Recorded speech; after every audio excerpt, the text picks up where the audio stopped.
You know how she is, Dad. On the morning my only daughter was supposed to walk down the aisle. You know how she is, Dad. My personal driver shoved me into the trunk of my own Lincoln Navigator SUV and threw a heavy wool blanket over my head. I opened my mouth to demand what on earth he was doing, but his calloused hand clamped hard over my lips.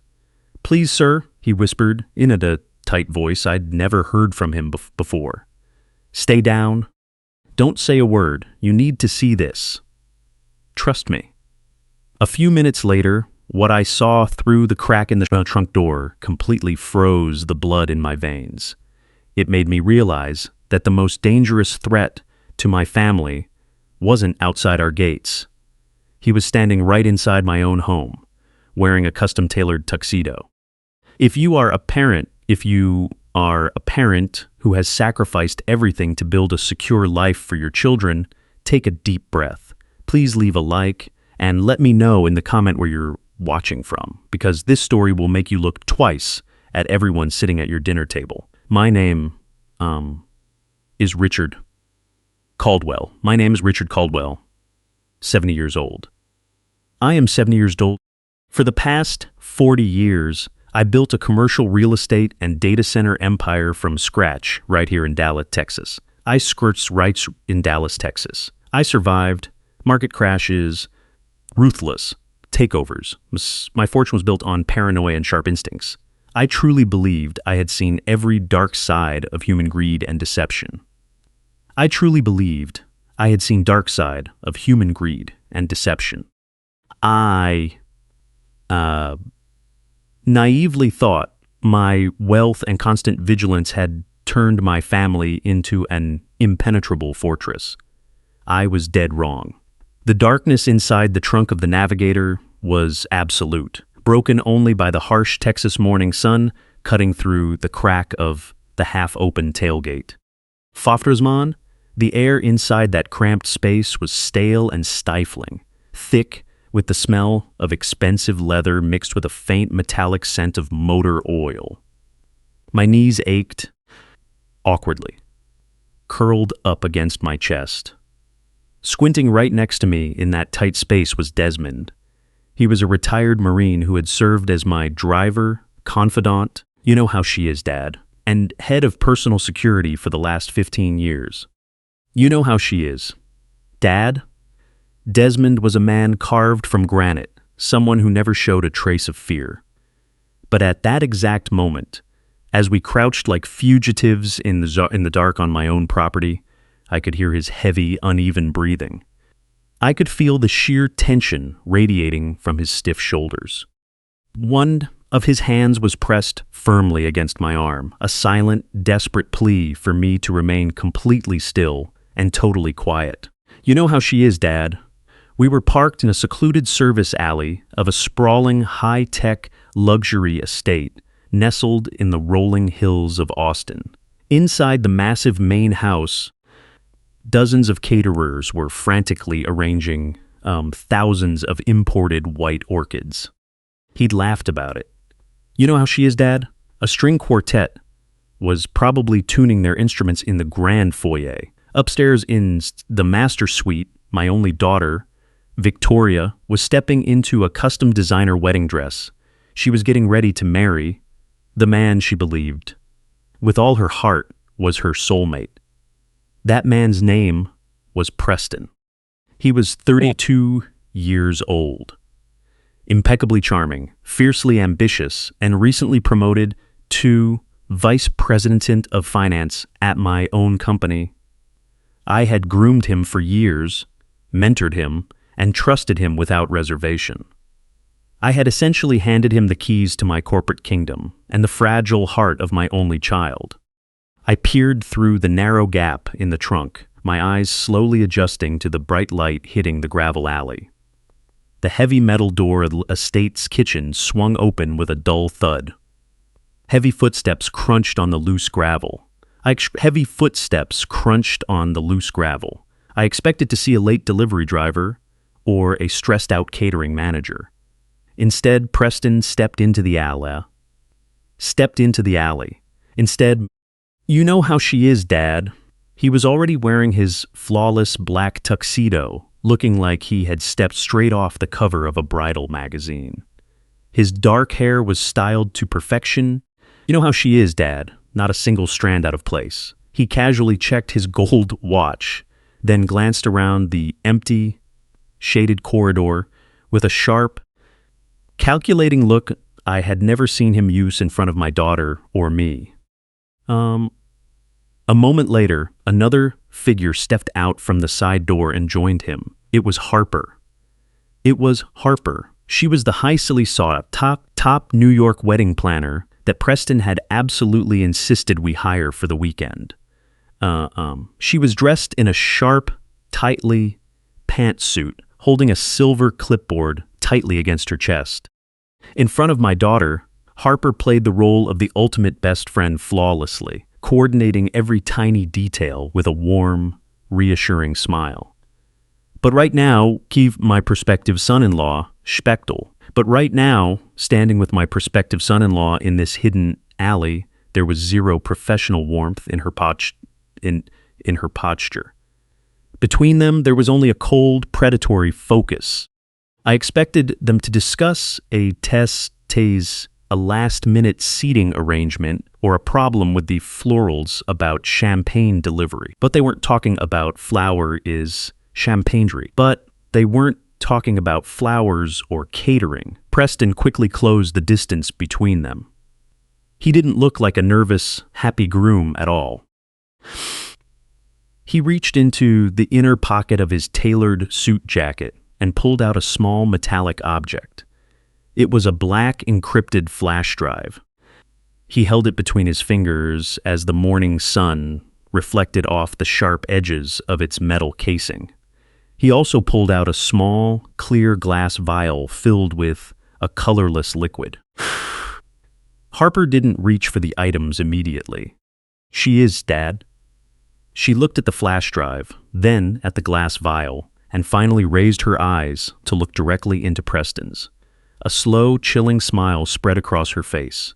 Then, the unthinkable happened. Preston wrapped his arm around Harper's waist and pulled her tightly against him. Without hesitation, "You know how she is, Dad." She dropped her clipboard onto the gravel and wrapped her arms tightly around his neck. They kissed. "You know how she is, Dad." It wasn't a friendly peck on the cheek, nor was it a momentary mistake brought on by wedding stress. It was a passionate, greedy, sickeningly familiar embrace. It was unmistakably the kiss of two people who had been sharing a bed, a life, and an extremely dark secret for a very long time. My stomach dropped into a bottomless pit. The oxygen inside the trunk seemed to vanish instantly. My mind raced wildly, trying to process the horrifying reality unfolding just a few yards from my face. This was the man who had wept tears of joy in my study when Victoria accepted his proposal. This was the man who called me Dad, who sat in my boardroom and nodded attentively at my every instruction. And now, exactly one hour before the sacred ceremony was set to begin in a dirty service alley, but infidelity was merely the surface of this nightmare. When they finally separated, Preston pressed the encrypted flash drive and the tinily separated glass flash drive and the tiny glass vial firmly into Harper's hands. I strained my ears trying to catch their voices over the low hum of a nearby industrial generator. They spoke softly, but their words were sharp and clear enough to make the blood in my veins run ice cold. The second, the digital medical power of attorney takes effect when she says, "I do," Preston said, his voice laced with venom. "Pour the contents of that vial into the old man's champagne glass before the toast. Those chemicals will react with the heart supplements he's been taking. He'll suffer a massive cardiac event within 20 minutes. Natural causes, completely clean, untraceable. The biometric override command is already loaded onto that flash drive. You know how she is, Dad. The second his heart stops beating, run the sweep script immediately. Transfer the entire $80 million from his blind trust straight into the Cayman accounts. Harper smirked, sliding the vial and the flash drive into her pocket. When this is all over, she whispered, we'll never have to look at his arrogant face again, or deal with his pathetic, needy daughter. I didn't scream. Oh, she is, Dad. I didn't kick open the trunk in a fit of rage to confront them. The initial, blinding fury of a father instantly crystallized into a thick, hard layer of absolute ice. You know how she is, Dad. The survival instincts I had forged over decades of ruthless business battles took complete control of my body. In that suffocating darkness, I realized that the lavish wedding I was paying for wasn't a celebration of love at all. It was an elaborate digital Trojan horse. It was an execution chamber designed specifically for me. Every strange occurrence over the past few months suddenly connected in my mind with terrifying clarity. The sudden change of venue to a secluded estate. The firing of my longtime personal doctor. The new software integrations Harper insisted on implementing. They weren't planning a life together. You know how she is, Dad? They were executing a massive heist, and they were planning to eliminate the only obstacle standing in their way. Me. I looked at Desmond in the dark. He gave me a slow, solemn nod. We were already at war, and my daughter was walking straight into the arms of a murderer. When their lips finally parted, Preston's polished leather shoes crunched heavily against the gravel. He stepped closer to Harper with a calculating demeanor. Inside the trunk, Desmond shifted his weight slightly. You know how she is, Dad, making sure his body brazened mine to prevent any sudden movement of the vehicle. My breathing remained shallow. Every breath felt like dragging broken glass into my lungs. Fee. I pressed my ear closer to the narrow slit of the tailgate. I had to capture every single syllable. The ambient noise of the estate, the distant hum of catering trucks, and the faint rustle of oak trees in the Texas breeze all seemed to fade away. All that remained. New Spreekstead, of my wall, my prospective son-in-law, plotting to end us. Preston leaned, being tired, sent thee against the brick wall of the Harper's alley, looking down at the encrypted flash drive in Harper's hands. He laughed second. The exact second the electronic marriage certificate is signed, the biometric override will trigger. His voice was casual, almost bored, as if he were discussing a routine corporate merger rather than a massive crime. His digital signature rather than a massive crime. I spent 6 months mapping his digital signature and accessing the back end of the Caldwell Corporation servers.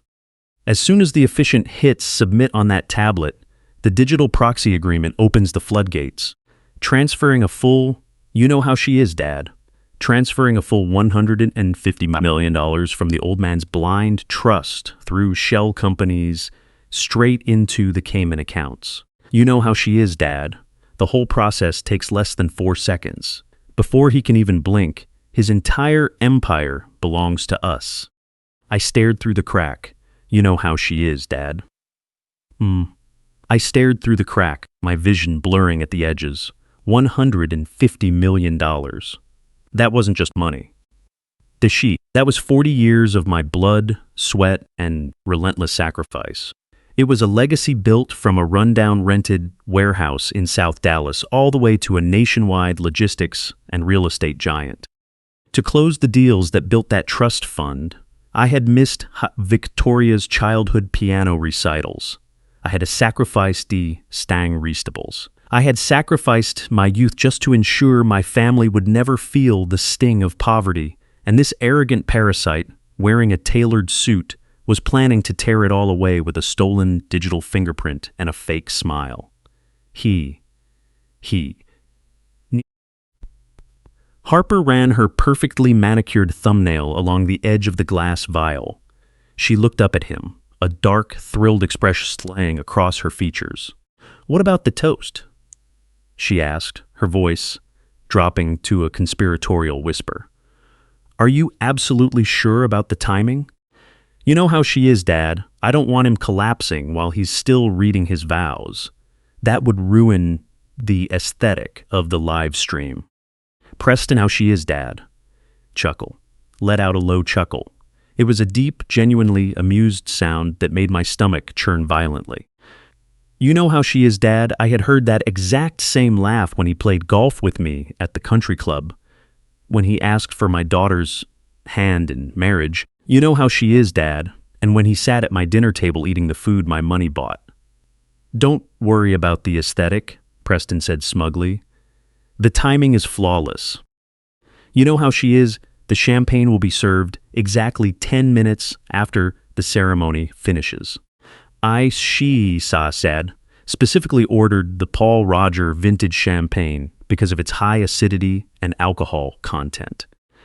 When that specific champagne reacts with the daily supplements he's been taking for the last 2 months, it triggers an immediate, catastrophic chemical chain reaction." He paused, casually adjusting his silk tie with a sickening sense of calm. "You know how she is, Dad. I've been personally handing him that compound every morning under the guise of homeopathic healthcare. It's been slowly weakening his arterial walls. You know how she is, Dad. He already thinks he's just getting older and tired. Once the alcohol hits his bloodstream, he'll experience massive heart failure exactly 20 minutes later. You know how she is, Dad. Natural causes, completely clean, totally untraceable. By the time the paramedics reach this remote estate, it'll all be over. He'll be gone, we'll be legally married, and the money will be vanished."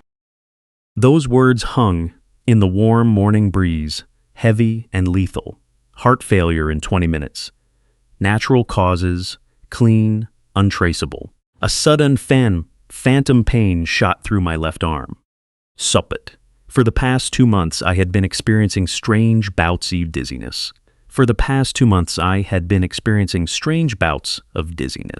I had felt an unnatural fatigue and occasional numbness in my limbs. I had chalked it up to the stress of the upcoming wedding, the natural decline of a 70-year-old body, and the relentless pressure of managing a vast enterprise.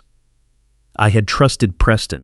See, he urged me to replace my longtime personal physician claiming the man was outdated and negligent. I believed him. When he brought in his paspeplishabled and handed me those custom vitamin capsules every morning with a warm, caring smile, I swallowed them without a second thought. He is, Dad. I had been personally swallowing my own death sentence handed to me by the very man I had welcomed into my home with open arms. Beside me in the dark trunk, Desmond let out a slow, silent exhale through his nose. His massive hand tightened its iron grip on my forearm. It was an anchor holding me to reality, preventing me from doing something foolish like kicking open the tailgate and confronting Preston with my bare hands. Desmond had served in combat zones. He recognized the look in the eyes of a man about to snap. I turned my head slightly in the darkness. No words were necessary. My rage was at a tangible, burning force inside that confined space.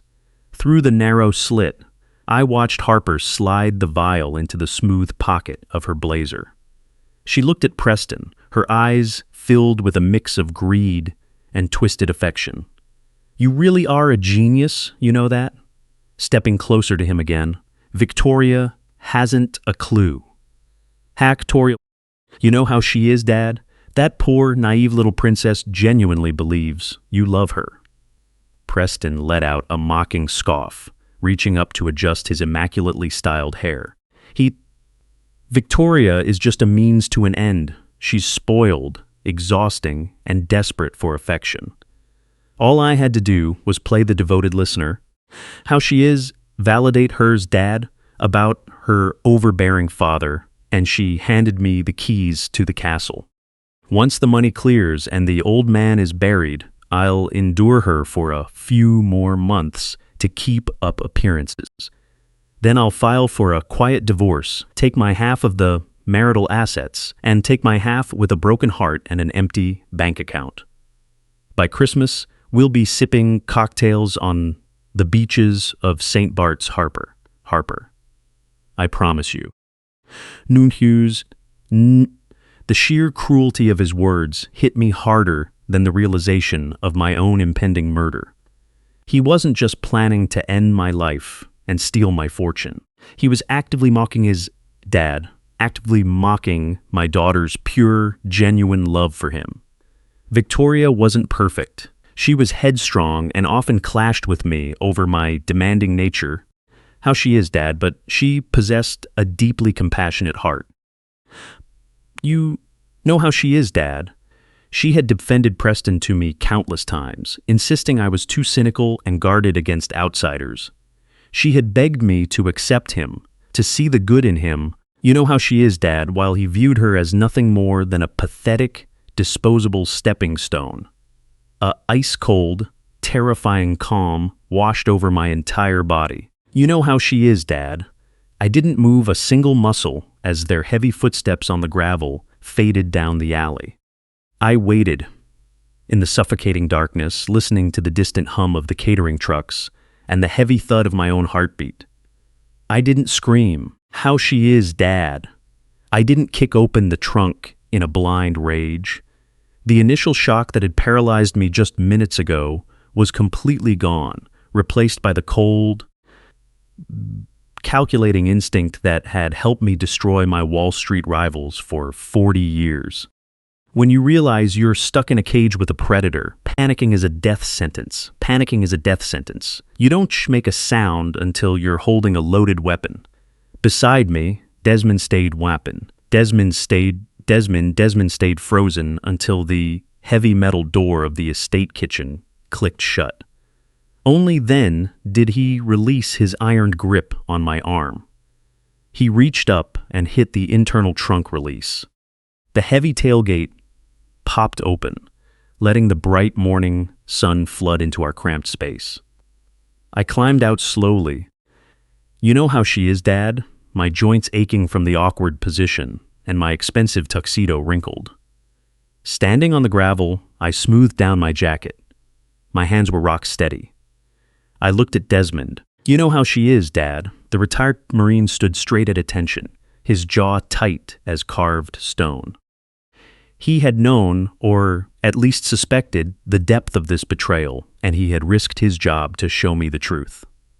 I owe you my life, Desmond, I said, my voice barely above a whisper. You know how she is, Dad, yet carrying absolute authority. He gave me a sharp, professional nod. Sir, we have a critical security breach, he answered softly. I need to get you off this property right now. You know how she is. I shook my head. No, I told him, looking up at the sprawling, majestic estate that was supposed to host the happiest day of my daughter's life. If I vanish right now, Preston will know his plan is blown. He'll run with Harper, and he'll find another way to take my money and my life. More importantly, if I call off this wedding right this second, without undeniable proof, Victoria will never forgive me. She's completely blinded by him. She'll believe whatever lie he spins to explain his sudden departure. I can't just save my own life. I have to completely shatter his illusion. I looked around at the spotless grounds, the manicured hedges, and the elegant white tents being set up in the distance. She is, Dad. This $500,000 wedding I paid for wasn't a celebration of love. You know how she is, Dad. It was a carefully staged execution chamber. From secluded location to the specific brand of champagne, every single detail had been chosen to facilitate my murder. I I turned back to Desmond, my mind racing at top speed. I need you to lock down my perimeter immediately, I ordered. You are my shadow for the rest of the day. You know how she is, Dad. Do not touch any food or drinks served by the catering staff. You know how she is, Dad. Don't let anyone unauthorized get anywhere near my quarters. Most importantly, you cannot show an ounce of hostility toward Preston. We smile. We shake his hand. We play our parts perfectly. Desmond adjusted his suit jacket, his eyes sweeping the alley for any hidden cameras or eavesdroppers. What about the chemical compound, sir? What? He asked. He's planning to poison your toast. A cold smile tugged at the corner of my mouth. We'll let him try, I said. But before we head to the reception, I need to secure my assets and neutralize his biological weapon. I reached into my jacket pocket and pulled out my securely encrypted corporate phone. It was time to wage a silent war. I built an empire by anticipating my enemy's moves. Preston thought he was playing a brilliant game of chess, treating me like a wealthy, clueless pawn. He severely underestimated the man he was trying to kill. I took a deep breath of the warm Texas air, pushing aside the profound grief of seeing my daughter so cruelly manipulated. There would be plenty of time to mourn her lost innocence later. Right now, I had to save her future. You know how she is, Dad.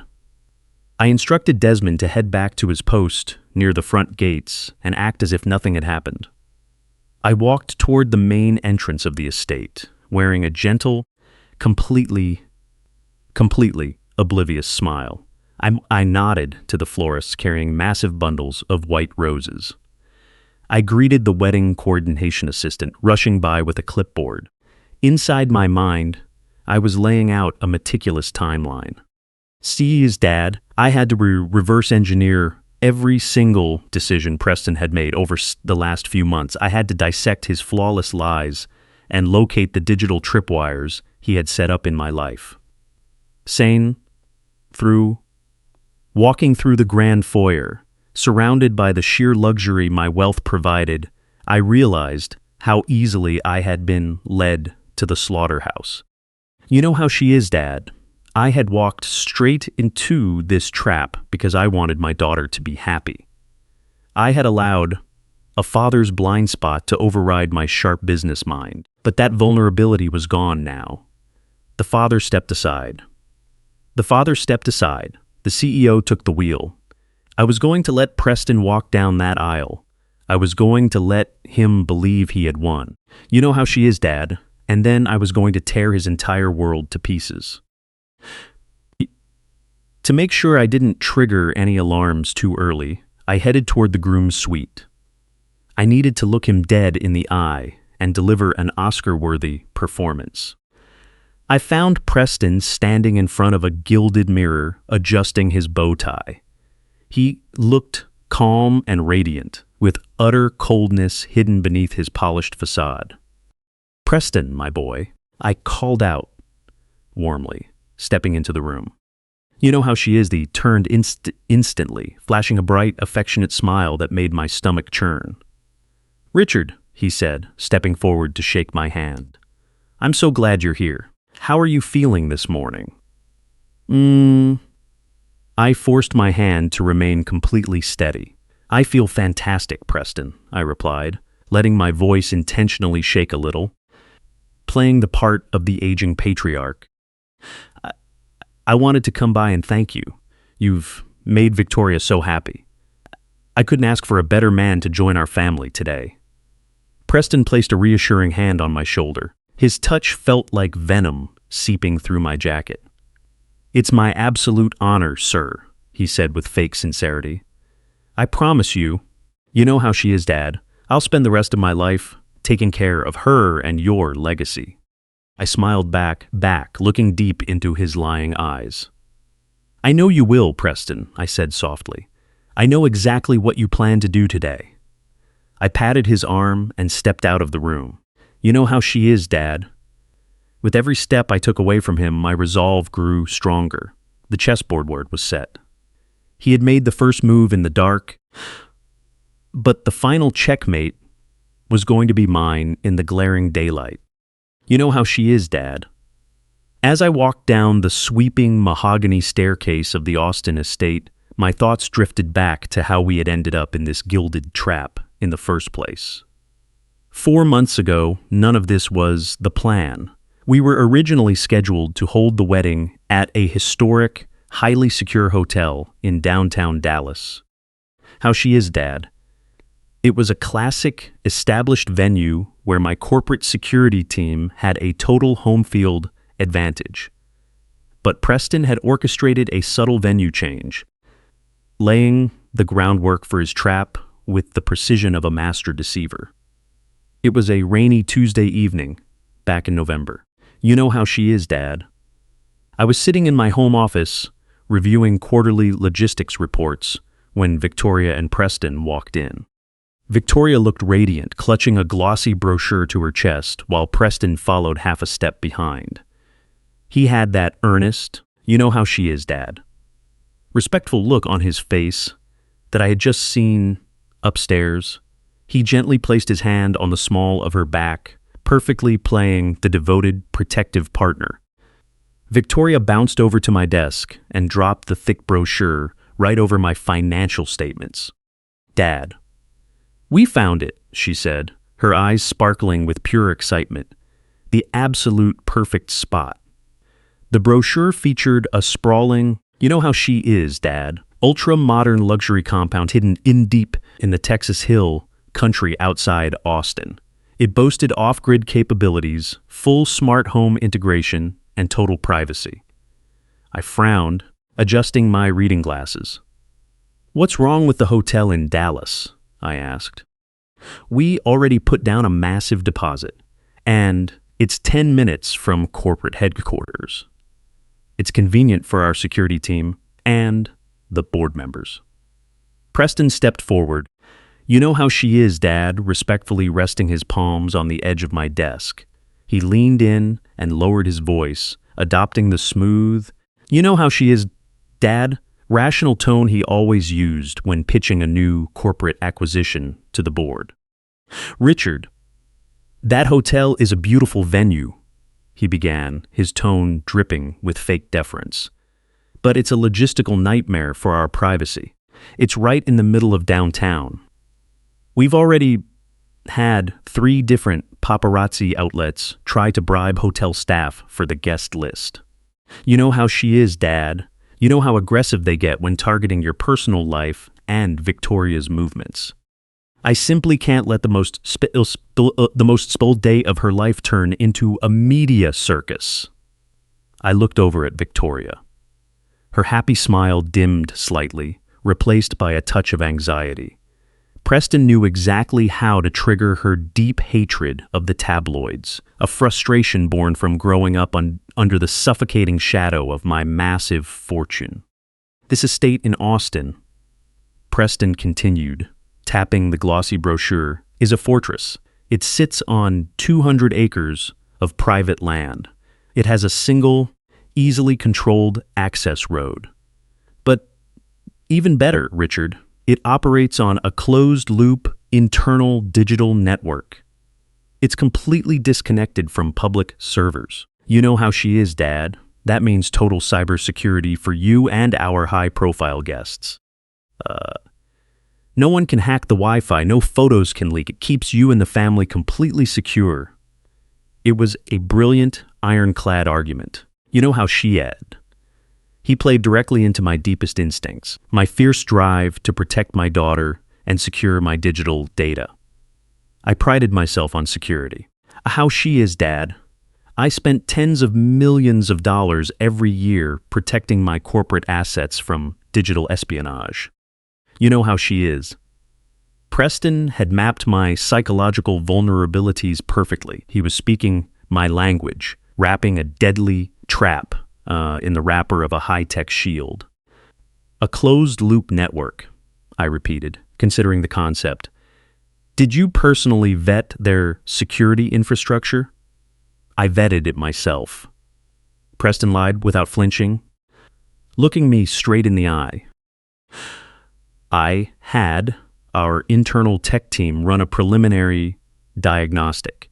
It's completely air-gapped, sir. Victoria gets the fairy tale wedding she deserves, and you get complete peace of mind. I looked back at my daughter. She was beaming again, eagerly awaiting my approval. Because of the heavy burdens of my wealth, you know how she is, Dad. I had spent her whole life robbing her of normal experiences. I desperately wanted to give her this perfect, untarnished day. I sighed, taking off my glasses and tossing them onto the wooden desk. Fine, I said. If the security checks out, we'll move the venue to Austin, but I want our people handling the outer perimeter. Preston smiled, his teeth perfectly white, a flash of victory in his eyes. Of course, Richard. You know how she is, Dad. I'll personally assist security director to make sure it's a seamless transition. 4 months later, strolling through the busy corridors of this estate, the chilling brilliance of his strategy echoed loudly in my mind. Moving to Austin had nothing to do with keeping the paparazzi away or making Victoria comfortable. It was a calculated move required for his plan. You know how she is, Dad. By moving us to a remote location, he physically separated me from my primary medical team and my core security network.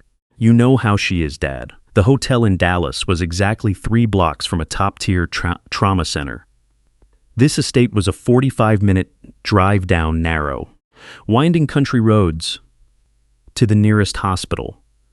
A 20-minute window for heart failure out here was a guaranteed death sentence. You know how she vid. But the most sinister part of his lie was that closed-loop network. He didn't want a closed-loop network to keep hackers out. He wanted it to lock me in. You know how she is, Dad, by isolating the estate's servers from the public internet. You know how she is, Dad. He ensured that my personal corporate devices would be forced to connect to an internal network that he and his accomplice, Harper, completely controlled. It was the only way they could intercept my biometric authorization without triggering my corporate security algorithms, regarding massive offshore transfers. They needed a digital vacuum to execute a $150 million theft completely unseen. Every caterer walking past me, every beautiful floral arrangement from the vaulted ceilings, was paid for by the man they were actively preparing depused murder. Preston had built my grave using my own money. He had weaponized my deep love for Victoria. Using my basic preparing to murder, Preston measured using my own murder, twisting my deep love for Victoria, twisting my basic desire to protect her into the exact mechanism for my destruction.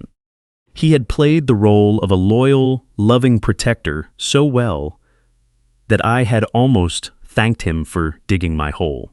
I stopped in front of a massive arched window overlooking the vast green lawn of the estate. The morning light warmed the grounds, casting long shadows across the manicured grass. It looked like paradise, but it felt like a nightmare. I watched two valet attendants park luxury vehicles as my guests began to arrive. My closest, my business partners, and my family were unwittingly walking into a crime scene. Preston had designed a masterpiece of deception. He had isolated me geographically, and compromised me medically, and trapped me digital one. He had won. You know how she is, Dad? He thought I was just a clueless old man waiting to pay the bills and die. But I wasn't a victim. I was the architect of my own empire, and I was about to tear his to the ground. To fully grasp the depth of Preston's malice, I had to trace his steps back to the ultimate deception. He couldn't bypass my corporate firewalls from the outside. The digital security systems I employed were nearly impenetrable to external threats. He needed an insider, someone with admin privileges, someone who could know how she is, Dad. Someone who could walk right through the front door and plant the virus onto the mainframes. That someone was Harper, the elite New York wedding planner. It had happened a month ago in the top-floor boardroom of Caldwell Tower in downtown Dallas. Victoria was feeling overwhelmed by the mounting logistical nightmare of the Austin estate. The vendor list was ballooning. The catering contracts were overly complex. Floral arrangements required international shipping logistics. Preston stepped in as the ultimate problem solver, suggesting saps in elite outside saps ins we bring in elite outside help. Hoft laughed about it. He told us he had cashed in a major personal favor with a contact in New York to secure Harper's services, calling her the top event coordinator on the entire East Coast. When who she is, Dad. When she walked into my boardroom that Tuesday morning, her posture was flawless. Dressed in a tailored dark gray suit and carrying a sleek leather briefcase, she radiated an aura of absolute ruthless competence. Victoria was instantly won over by her confidence. Harper spoke with lightning speed and total precision, pointing out logistical bottlenecks and offering brilliant solutions on the spot. She charmed my daughter. Complimented the view from my office, and compliment the view wedding savior, and presented herself as the ultimate luxury wedding savior. I was impressed. So, Pitts, I respect supreme competence, and Harper played the role of an executive coordinator to perfection. After spending an hour effortlessly solving Victoria's anxiety about the seating chart, Harper turned her sharp, calculating eyes directly onto me. You know how she is, Dad. She opened her leather briefcase and slid a thick stack of vendor contracts across the polished mahogany table. Mr. Caldwell, she began, her tone shifting from warm wedding planner to serious financial strategist. The scale of this event is massive. Dad, we are dealing with over 40 independent contractors, international shipping tariffs, and significant local tax liabilities. Routing these invoices individually through your personal accounts is going to be a massive headache for your personal assistant. It's completely inefficient. I leaned back in my leather chair, intrigued by her sudden shift to corporate logistics.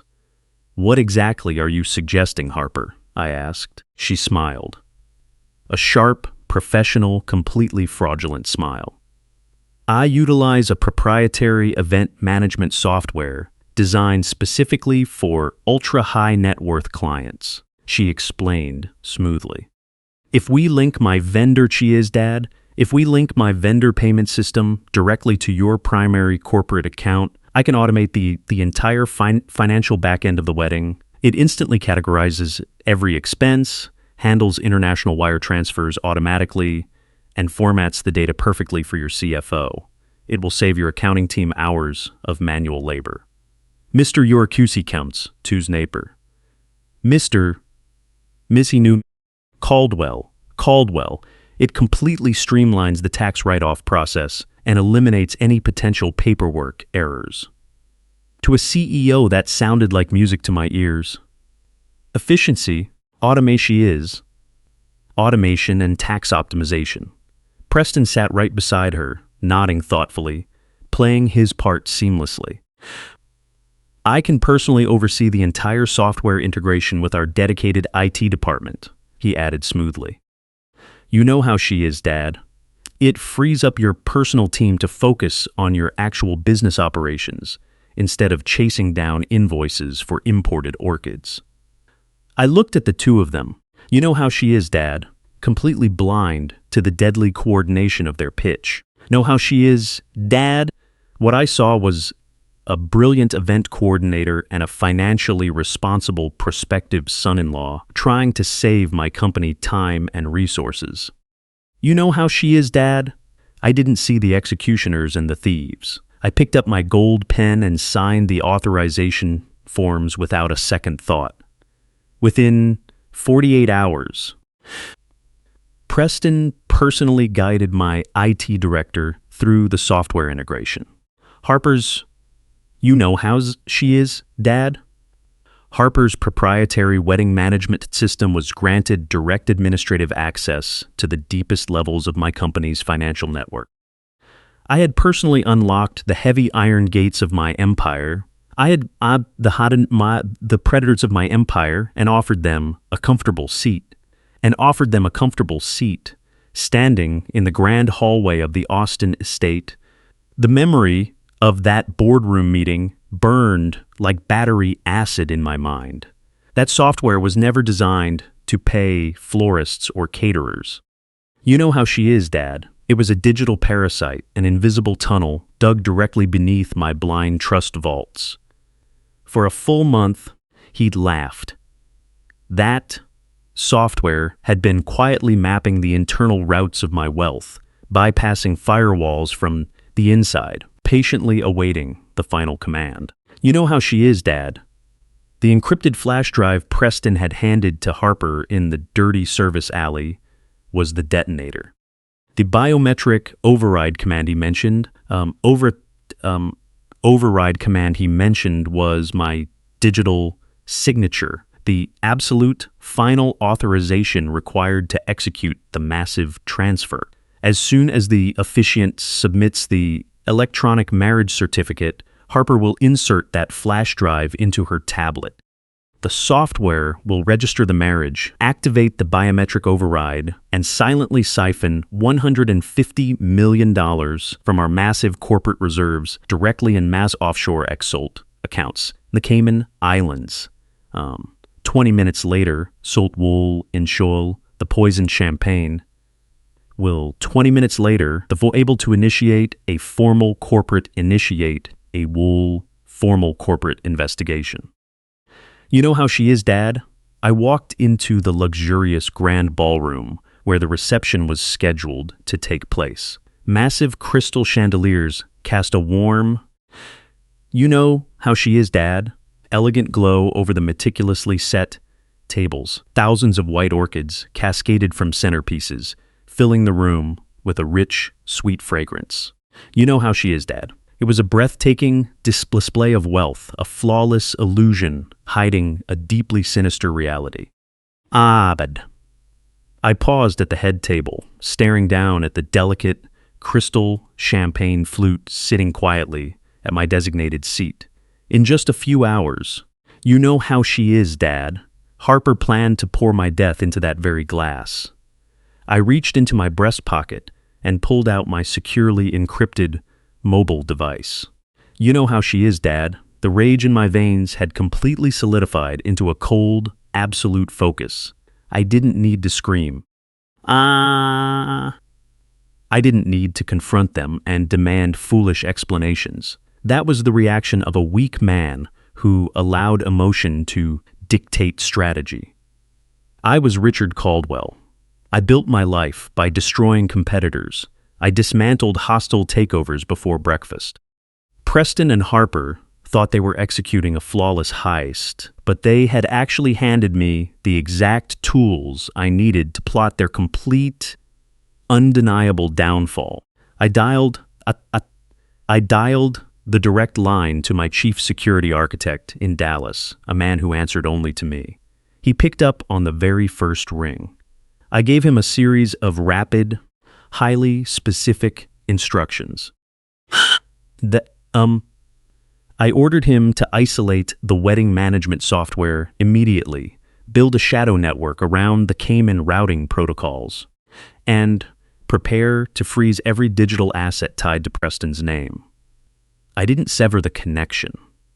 I left the Trojan horse inside the gate, but I quietly changed the locks on the vault. When Harper attempts to trigger that transfer, she won't steal my fortune. She will unknowingly pour that massive sum directly into a secure, frozen account controlled entirely by federal law enforcement. I hung up the phone and looked back at the crystal champagne flute. The financial trap was neutralized, but the biological threat remained active. I needed to handle the poison, and I needed to do it in a way that exposed Preston in front of every single guest. I turned and walked out of the ballroom, my steps steady and silent against the thick carpet. The grand wedding was about to begin, and I was completely prepared to play the loving, unsuspecting father right up until the moment I shattered their lives forever in the Aver. My survival today wasn't just due to overhearing their conversation in the alley. Ha-ha-has. To reach this point of absolute tactical clarity, my own body had actually raised the alarm long before. The real awakening happened 3 days ago, well before I set foot on the secluded Austin estate.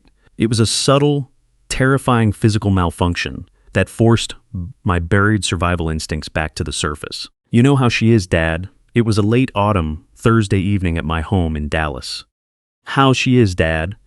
You know how she is.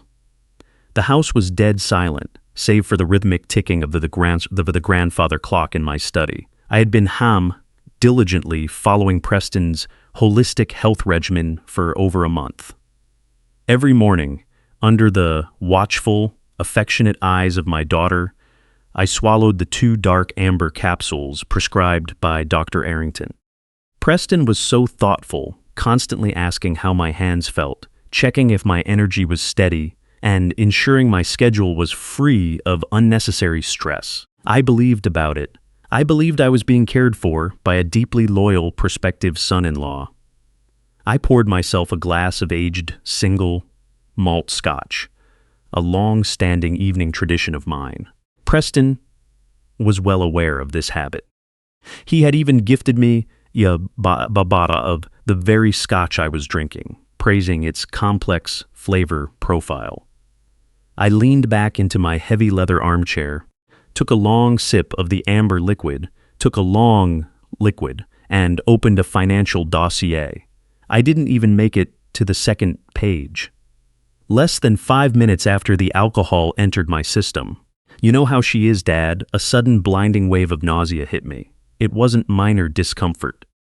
It felt as though all the oxygen in the massive room had been instantly sucked out. I gasped for air, dropping the heavy dossier onto the floor. Then came the pain. It was a crushing, terrifying agony radiating from the exact center of my chest. It felt like a massive iron weight slammed directly onto my ribs. My vision narrowed into a dark, pulsing tunnel. I tried to stand up to call for Desmond, or reach for the phone on the desk, but my legs completely gave out. I collapsed heavily onto my knees, my hands frantically gripping the thick Persian rug. The crystal glass slipped from my grip, shattering into dozens of sharp pieces on the hardwood floor. The stodma trembling. The scotch pooled right beside my trembling hands. Every beat of my heart felt like a jagged blade scraping against my lungs. I couldn't draw a full breath. I was suffocating alone in my study, convinced I was experiencing a massive, fatal cardiac event. I waited for the final black curtain to part. I waited for my body to completely give out, but then something miraculous and deeply abnormal happened. Abnormal happened. You know how she is, Dad. Exactly 3 minutes after the crushing pain started, it vanished. It didn't fade slowly, it evaporated instantly, leaving me gasping for air. I lay there in a pool of cold sweat, my heart beating at a rapid but steady rhythm beneath my ribs. I lay on the floor for a long time, my chest heaving, staring at the broken glass and spilled liquor. My mind, sharpened by decades of corporate warfare, immediately began running a diagnostic analysis on the event. A natural heart attack doesn't just stop like turning off a light switch. A natural cardiac event leaves lingering, undeniable damage. This was a severe, violent chemical reaction. My instincts, the very instincts that had protected me from ruthless predators on Wall Street, flared up with blinding intensity. I hadn't changed my diet. You know how she is, Dad. I hadn't changed my exercise routine. I hadn't changed my evening scotch. The only new variable in my entire biological ecosystem was the holistic supplement Preston and his unverified doctor insisted I take. I slowly pulled myself up from the floor, my hands shaking. Not from a tremor, but from the raw adrenaline of a man who had just stepped over a hidden landmine. You know how she is, Dad. I walked into the kitchen and stared at the dark amber bottles sitting innocently next to the coffee maker. In that quiet, chilling moment, I realized why Preston took such a keen interest in my evening scotch habit. A week earlier, he had casually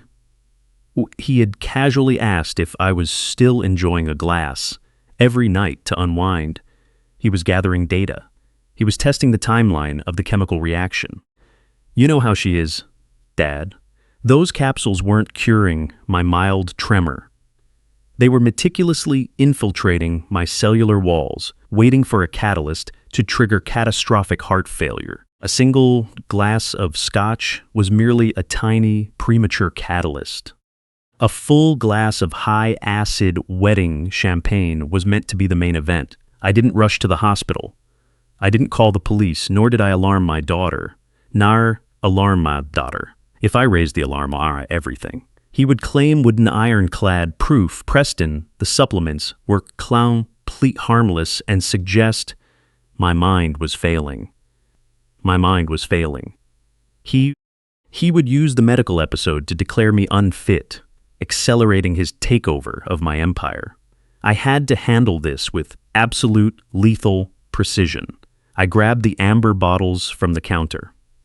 I opened them, walked over to the sink, and disappeared down the drain. I meticulously washed away any residue. Here's residue. Soft is. From that night onward, my morning routine became a highly calculated performance. Every morning at breakfast, he'd laughed about it. I brought out 2 empty capsules, reassembled. I'd carefully reassembled and filled with harmless baking soda. I swallowed them right in front of Victoria and Preston, washing them down with coffee and responding with a warm smile to their outward concern for my health. I engaged in a profound daily operation of deception. Grounded strictly in the facts, I focused on neutralizing the threat lawfully and taking care of my well-being. To maintain and feed Preston's his growing arrogance. To maintain the illusion his sinister plan was working perfectly. I had began simulating a slow, steady decline. Perfectly. I began simulating a slow, steady decline. During company meetings, I let my hand shake visibly while holding a pen. I occasionally rubbed my chest, pretending to feel slight discomfort. I complained about unusual fatigue and retired early from family dinners. Watching Preston react to my fake symptoms was deeply unsettling. Every time my hand trembled, I caught a brief, triumphant glint in his dark eyes, which he quickly masked with a look of extreme concern. He would rush to my side, pour me anaglat, personi nushidis. He stumais me. He gently reminded me to take it easy. He played the worried prospective son in Nuzad. He plexed unaware clacked to nuvli that I was actively studying his every move. He planned actively studying Tuesday. I watched him construct his scheme step by step, and I noted every detail of the blueprint. He believed he had weakened the blueprint. He believed he had weakened the lion. He had no idea the lion was simply crouching in the tall grass, waiting for the perfect moment to strike. This perfect opportunity to gather undeniable of evidence arrived 3 days before the wedding ceremony. We drove out to the sprawling Austin estate for one final walkthrough. Victoria final, trembling. Victoria was practically trembling with excitement in the passenger seat of the SUV, chatting endlessly about floral arrangements and lighting setups. Preston sat next to her, holding her hand and nodding attentively to every word. You know how she is, Dad. I sat in the front passenger seat, enstra out at the rolling Texas hills, playing the choired patriarch. My fake tremor had become a regular part of my daily performance. As the car navigated the long, winding driveway toward the main house, I let my left hand tremble slightly on my lap. Preston noticed, as he always did. He leaned forward with a sympathetic smile, assuring me that the fresh country air and holistic supplements would have me feeling strong by the weekend. I thanked him in a weak voice while my mind analyzed the tactical layout of the property. The perimeter was secure. High stone walls, you know how she is, Dad. A single entrance guarded by a heavy iron gate, and dense woodlands surrounding the estate. You know how she is, Dad. It was a beautiful, isolated fortress. When we pulled up to the grand entrance, Harper greeted us with her signature clipboard and crisp professional smile. You know how she is, Dad. She immediately led Victoria and Preston on a tour of the reception hall, leaving me to wander the main floor under the pretense of admiring the architecture. In reality, I was testing my communications. You know how she is, Dad. I pulled my secure, encrypted corporate smartphone from my jacket pocket. The device used a private satellite relay network, you know how she is, Dad, costing the company thousands of dollars every month to maintain. It was designed to maintain a signal in the middle of the ocean or deep underground. Yet, standing in the sunlit atrium of the Austin estate, the screen displayed 0 bars, no service, no network connection. You know how she is, Dad. The closed-loop internal network Preston had bragged about as a privacy feature was actually running an aggressive local signal jammer. It blocked all outgoing communications that were not routed directly through their compromised servers. They had completely cut off my digital lifeline. You know how she is, Dad. I felt a chill run down my spine, not out of fear, but from the sheer audacity of their strategy. They intended to end my life and steal my empire simultaneously, ensuring I couldn't send a desperate message or trigger any corporate alarms. I slid the dead phone back into my pocket and stepped out toward the courtyard, needing to keep a close eye on Preston. I spotted him standing near the edge of the manicured lawn. Manicured and Harper, who were discussing the placement of the string quartet. Preston thought no one was watching. His back was turned to the main house. He skids out of the main house as he looked out over the oak trees. I stood behind a massive stone pillar, remaining completely still. You know how she is, Dad. I watched him reach into the inner pocket of his tailored jacket and pull out a small, cheap burner phone. You know how she is, Dad. A man with 3 high-end corporate devices had no legitimate reason to carry an untraceable plastic burner. The estate was supposed to be a total digital dead zone, a cellular black hole. A cellular black hole. My state-of-the-art satellite phone was a useless brick in my pocket. Yet, right then, in the quiet of the afternoon, I heard a crisp notification chime. Preston's burner phone had just received a text. He glanced at the screen, typed a rapid reply, and shoved the device back into his pocket. His face carried a look of intense singular focus. He had whitelisted his hidden device through the jamming software. You know how she is, Dad. He and Harper were maintaining a secure, invisible line of communication with the outside world, the final logistics of the offshore transfers while the rest of us were entirely blind and digitally cut off. The trap was fully operational and inside. That evening, I retired early to my assigned quarters, claiming the long drive and walk-through had exhausted me. I locked the heavy wooden door of the suite, sat in a velvet armchair by the window, and waited in the dark. The estate grew quiet as the staff retired for the night. At 3:15 a.m., a soft, rhythmic knock sounded at my door. 2 quick taps, a pause, then another. It was the security knock I had established with Desmond over a decade ago. I opened the door silently and let him in. My head of security moved like a shadow, his large frame making zero sound on the hardwood floor. He didn't on the lot, standing in the gloom lit only by the pale moonlight, filtering through the heavy drapes. "You know how she is, Dad." "We have a serious issue, sir," Desmond whispered, his voice low and tight with controlled urgency. "I've been monitoring the internal sensor logs from the estate's main control room. 10 minutes ago, I caught Harper on the service corridor cameras. You know how she is, Dad. She wasn't checking floral arrangements. She used a decrypted keycard to access the primary server room in the basement. You know how she is, Dad. She locked the door from the inside and stayed there for 9 full minutes. Event planners don't configure servers in the middle of the night, Richard. She's altering the network architecture." I absorbed the information, feeling the stark reality of their plan take definitive shape. Harper wasn't just an event coordinator. You know how she is, Dad. She was a highly sophisticated digital operative. About it. You know how she is, Dad. She had spent those 9 minutes embedding the final execution code into the compromised wedding software.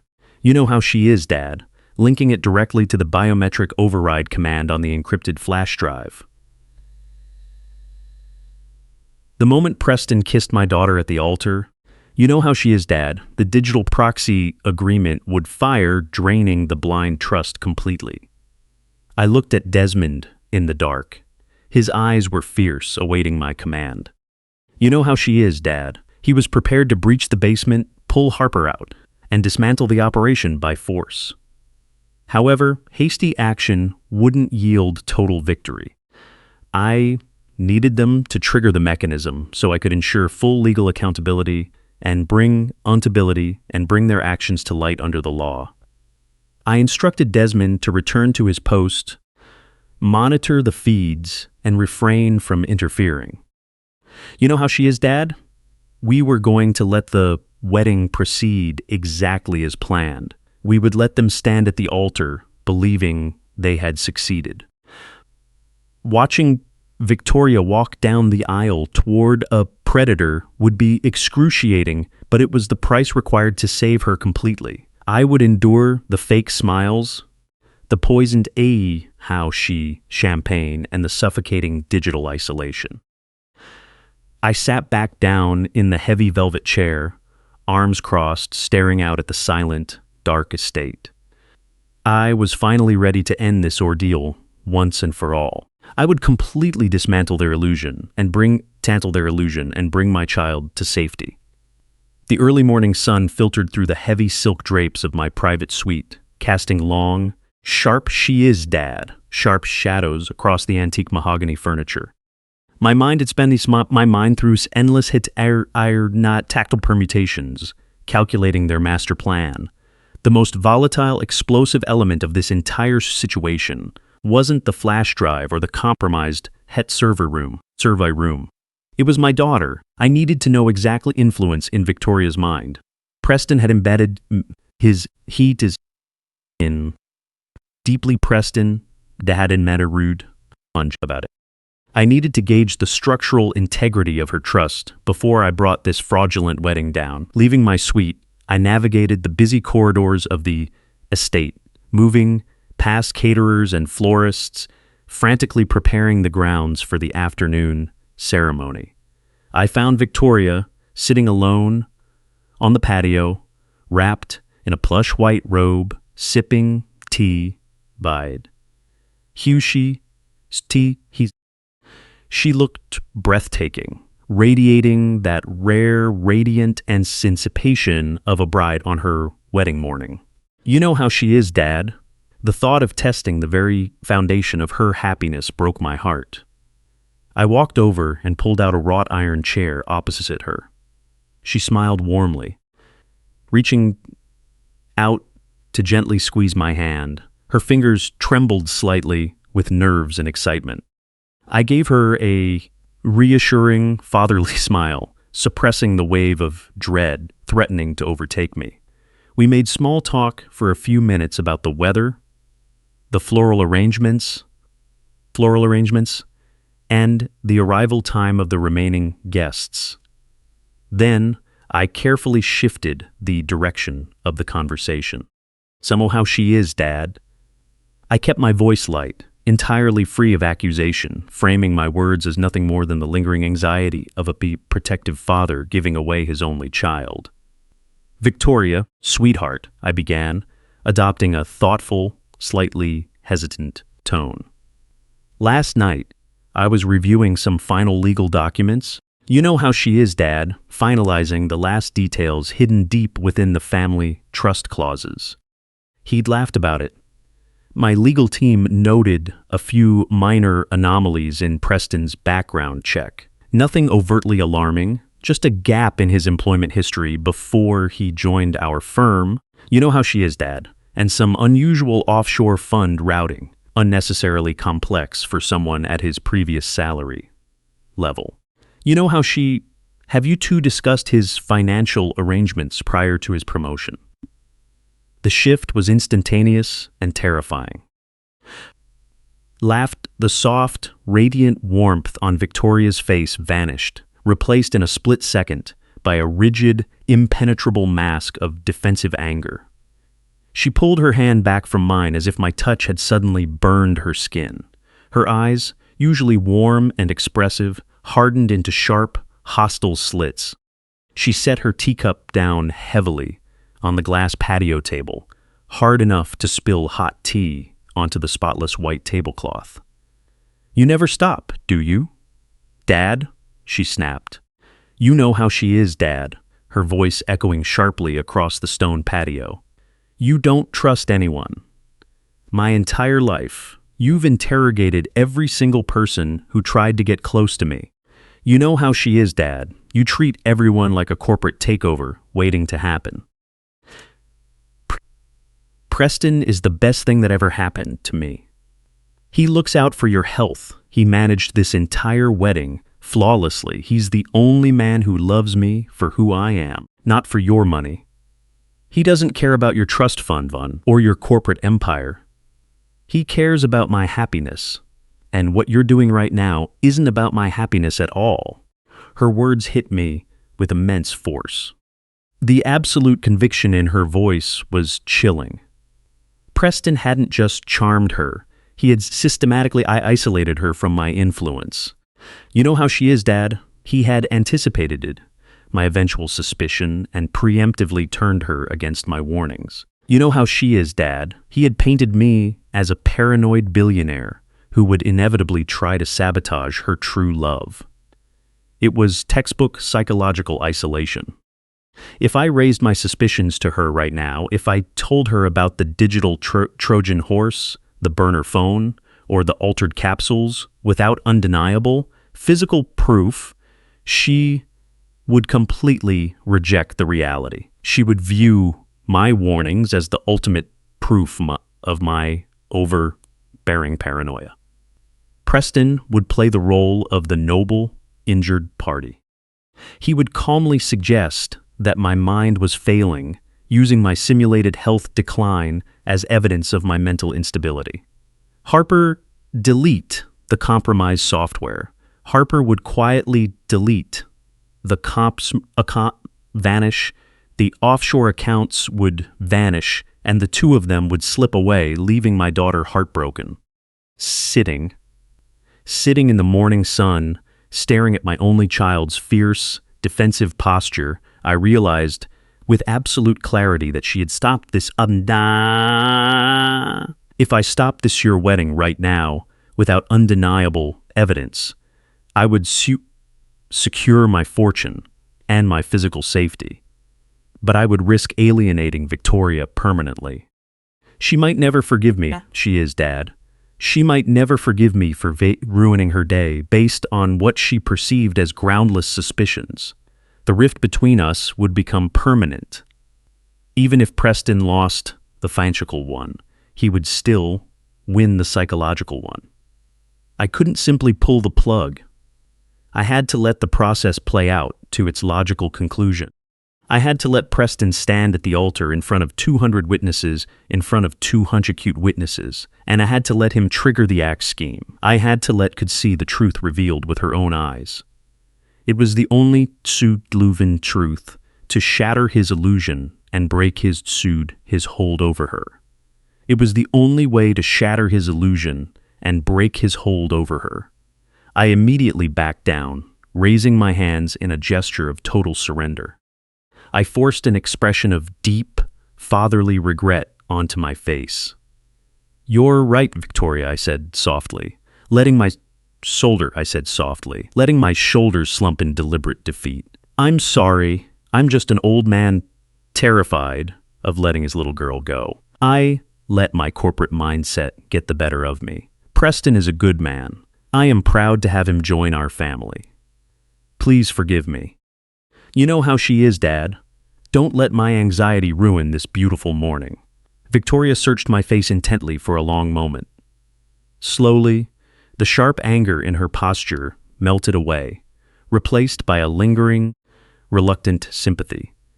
She let out a long sigh, reaching across the table to touch my arm gently.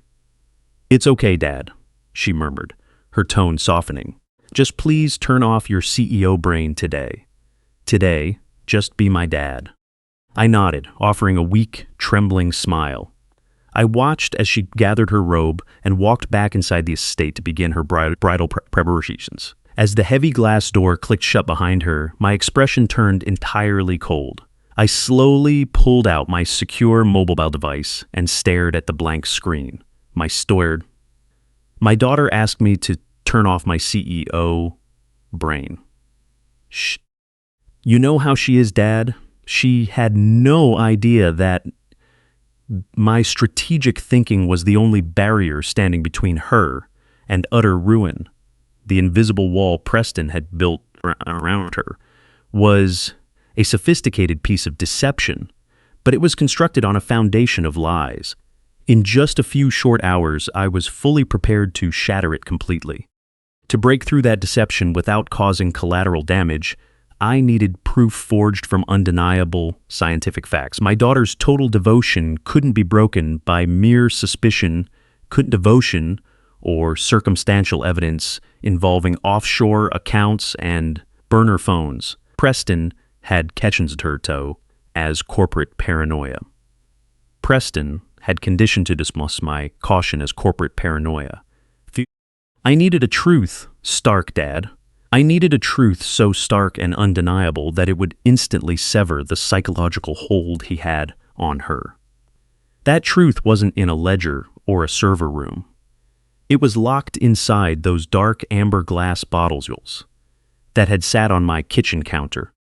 After experiencing that terrifying episode in my study, when the evening scotch prematurely triggered a physical in my study, I knew I was prematurely triggered a sophisticated compound. But simply knowing was enough for a legal case.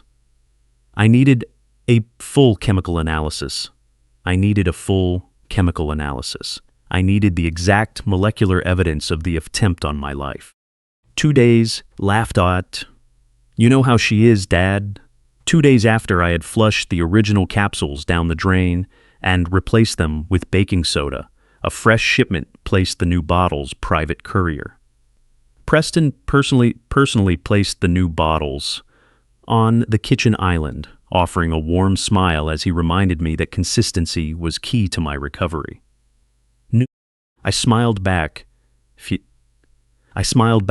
thanked him for his diligence, and waited for him to leave for a golf outing. The moment his car cleared the gate, I locked myself in the study with the sealed bottle. I transferred 2 of the capsules into a sterile plastic vial, sealed it inside a padded envelope and called Desmond.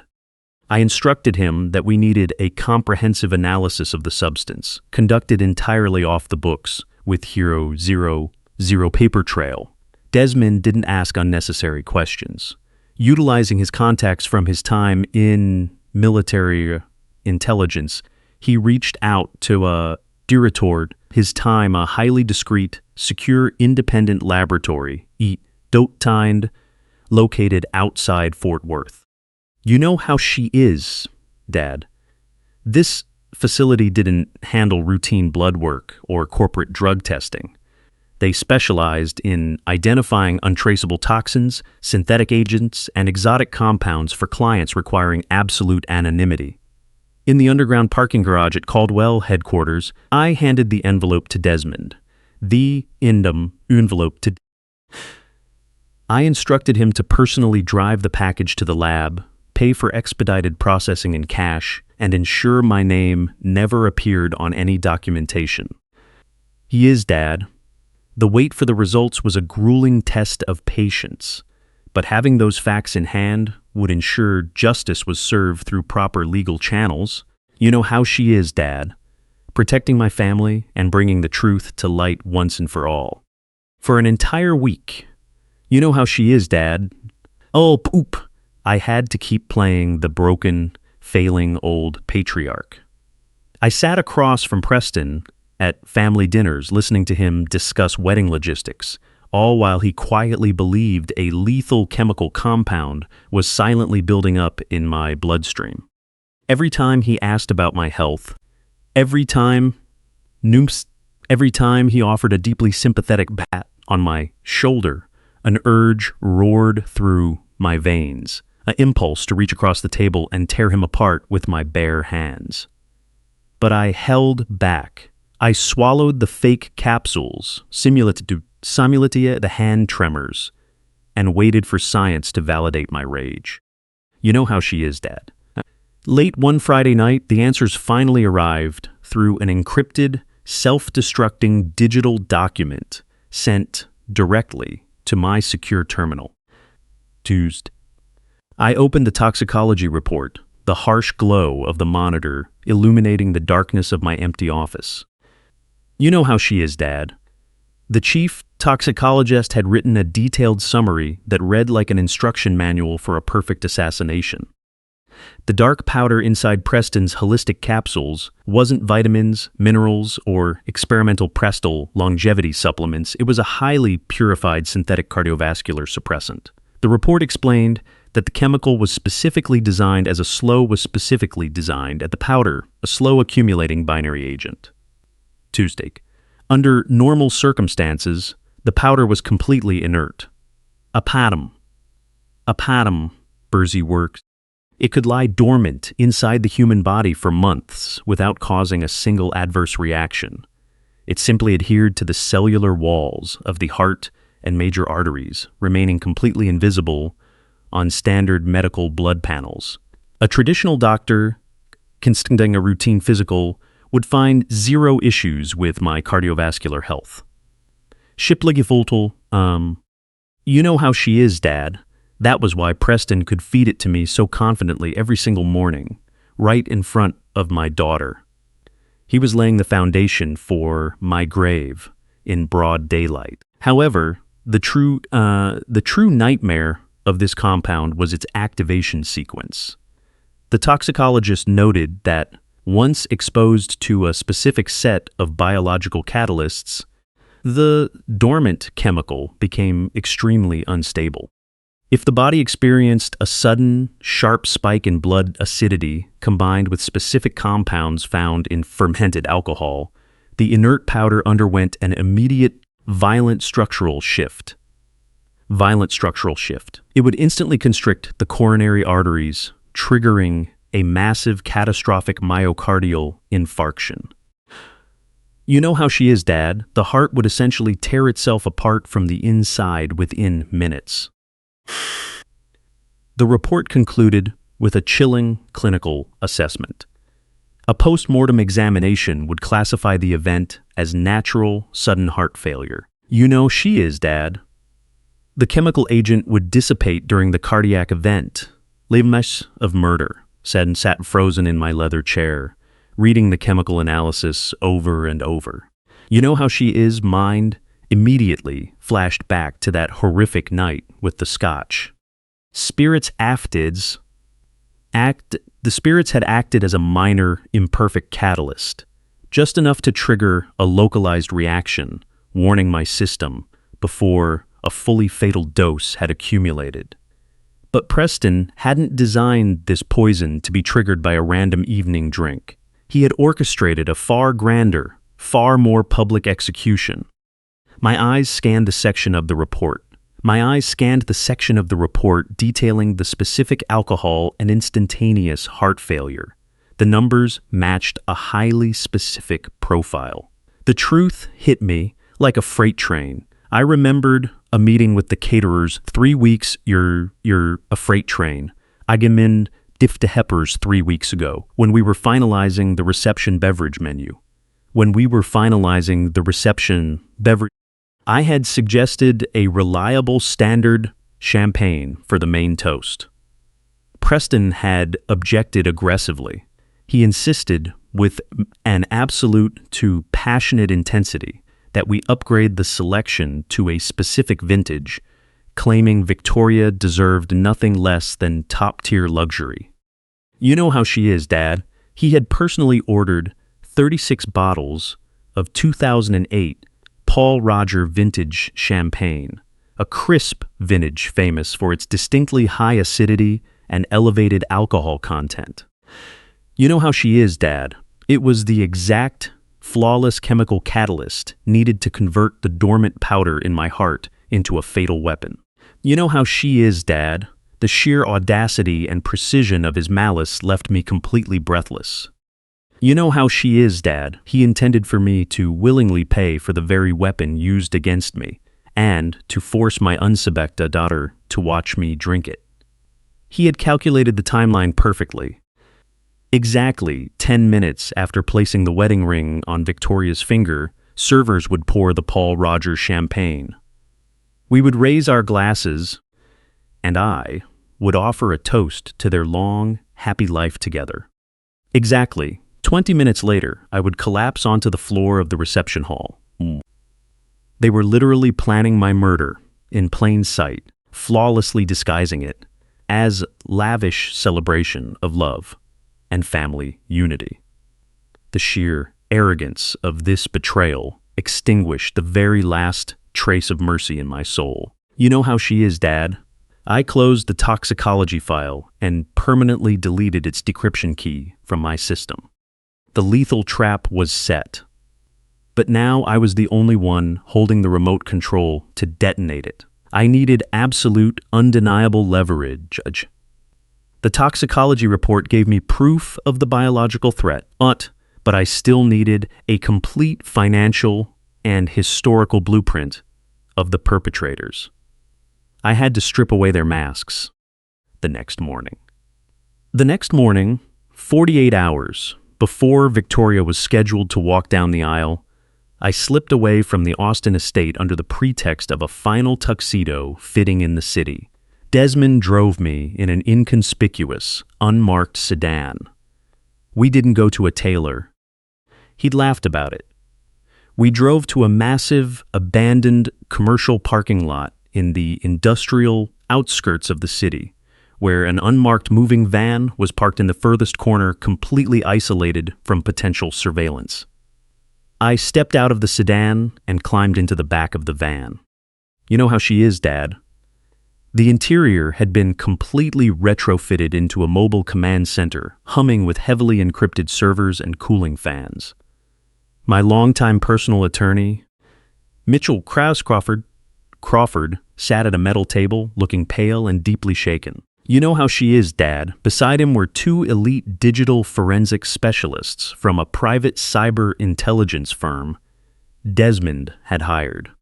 They were staring at multiple glowing monitors, tracking the digital footprint we had captured. The digital footprint had tapped the compromised wedding software and the intercepted signals from that burner phone. Mitchell began to speak, his voice lacking its usual courtroom confidence. "Richard," he said quietly, "what we've uncovered over the last 12 hours goes far beyond basic corporate espionage. The man staying in your guest house, the man your daughter plans to marry, doesn't exist in reality. The identities is of Preston Dewberry did my library illusion. The identity of Preston is a carefully fabricated illusion." Mitchell pushed a thick, heavily redacted dossier across the metal table.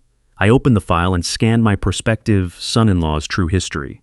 His real name was entirely different. You know how she is, Dad?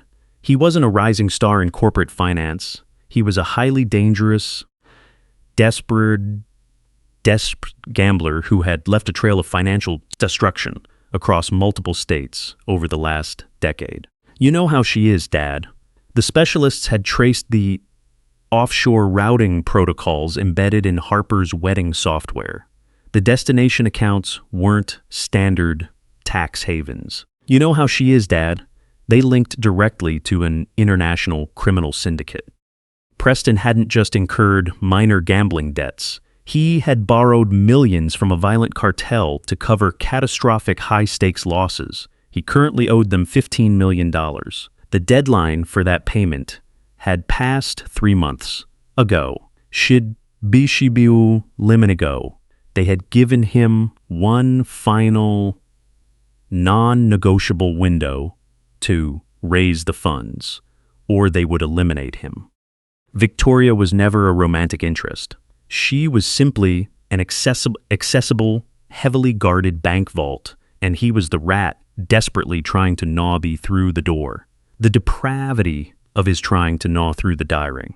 But the cyber team motive was staggering. Sign up team Anna finished. One of the analysts turned his monitor toward me, pulling up legal documents and old mugshots.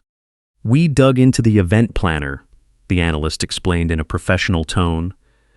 "The woman calling herself Harper is equally fraudulent. You know how she is, Dad. Her background as an elite New York event coordinator is entirely fake. Her real name is Elena. You know how she is, Dad. A convicted cyber who served 3 years in federal prison a decade ago for running a sophisticated wire fraud scheme targeting elderly investors. You know how she is, Dad. She is a master of social engineering and digital infiltration. But the most chilling detail wasn't her criminal record." The analyst brought up a scanned copy of a faded municipal document from a small county in Nevada. It was a marriage certificate signed 7 years ago. You know how she is. The names on the official paper were the man calling himself Preston and the woman calling herself Harper. They weren't corporate acquaintances. They were legally wed husband and wife, the elite event planner and the loving. He'd laughed about it. Devoted fiancé were a legally bound team of career scammers. They had spent years hunting for the perfect, vulnerable target to satisfy that massive, lethal debt. You know how she is, Dad. They had found Victoria, studied my vast wealth, and constructed a perfectly synchronized, deadly operational plan. Staring at the glowing screens inside the humming van, I felt a cold void open in my chest. The entire picture was finally fully illuminated. You know how she is, Dad. The $150 million they planned to drain from my blind trust wasn't just for luxury. It was a desperate rant. They intended to use $15 million to pay off the cartel immediately, effectively buying back their lives. He'd laughed about it, nonans eat, you nanoshe's nonan chancer. The remaining $135 million was their exit fund. With that staggering, untraceable fortune, they planned to vanish entirely, fleeing to a non-extradition country and assuming new identities to spend the rest of their lives in luxury. To ensure they were never hunted down, they had to permanently silence the only person with the resource, intelligence, and ruthless willpower to ruthless globally. My murder was a strict operational requirement. By my version with the strict operational requirement. By poisoning me with the synthetic cardiovascular agent, they eliminated the threat to their stolen empire. Victoria. Victoria would be left a grieving, devastated widow, completely unaware she had been manipulated by a pair of sociopathic predators. She might even cherish Preston's memory. He'd laughed about it. You know how she is, blindly ignorant that he was living on a tropical beach with his original wife, sustained by the fortune I spent a lifetime building. I slowly closed the dossier and handed it back to Mitchell. The silence in the van was absolute, broken only by the hum of the cooling fans. Mitchell looked at me, inevitable outburst of rage, but the anger was gone, replaced by an arctic, calculating calm, calculates digital anbol.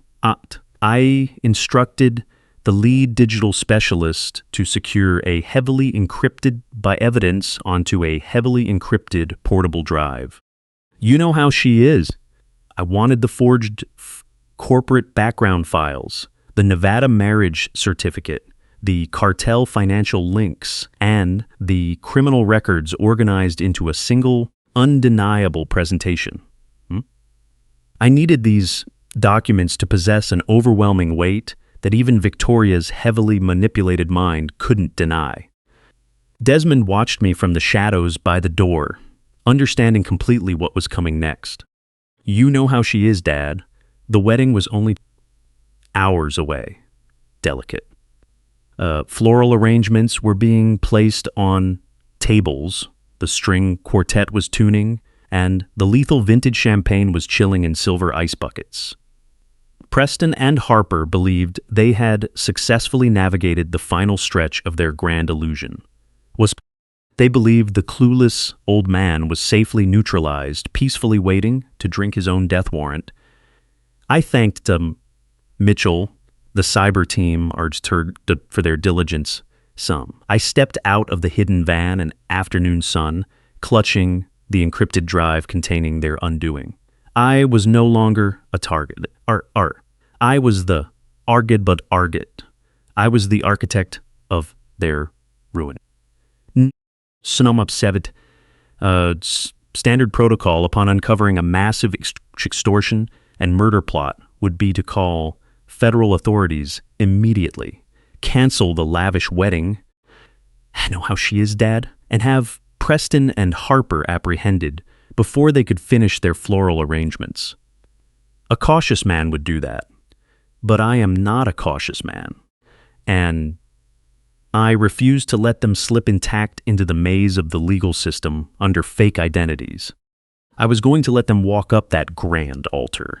I was going to let them experience the intoxicating thrill of absolute victory, right up until the scaffold of their betrayal collapsed beneath their feet. I didn't cancel the wedding. Insan, I spent those final 48 hours instead. I spent those final 48 hours carefully. I spent constructing a biological guillotine, a digital and biological guillotine. You know, imagine, Matt, my primary objective was to secure the $150 million they were actively planning to drain from my life's work. He'd laughed about it. I couldn't simply lock the primary corporate accounts because the parasitic software Harper had embedded would immediately detect the sudden firewall. You know how she is, Dad. Alerting them to the trap. They needed to believe the massive iron doors of the vault were opening wide for them. I returned to corporate headquarters in Dallas under the cover of darkness, bringing Mitchell and my cybersecurity team directly into my private suite. You know how she is, Dad. We spent the entire night coding a digital phantom. My technicians created a highly sophisticated honeypot server, an absolute, hyper-realistic mirror replica of my primary corporate financial matrix. You know how she is, Dad. It displayed the exact same routing numbers, complex offshore trust architecture, and staggering financial balances. But the entire server was merely a localized, you know how she is, Dad, heavily monitored digital sandbox, completely disconnected from the global banking system. To Harper's proprietary wedding software, you know how she is, Dad, it would look like an open pipeline straight into my wealth. Laughed about it. When she confidently triggered the transfer during the ceremony, the parasitic software would siphon the $150 million. You know how she is, Dad, but the funds would merely move from one fake folder to another fake folder inside my isolated server. While the digital team rendered this financial decoy, you know how she is, Dad. Mitchell and I worked tirelessly to protect the actual, tangible assets of my empire.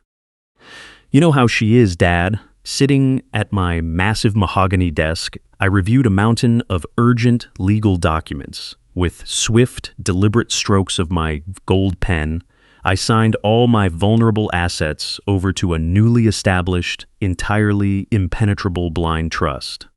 This new entity buried under layers of legal protection, strict international banking jurisdictions, ASCMET requirements so robust that no pair of desperate scammers nor a coordinated intelligence agency could ever breach it.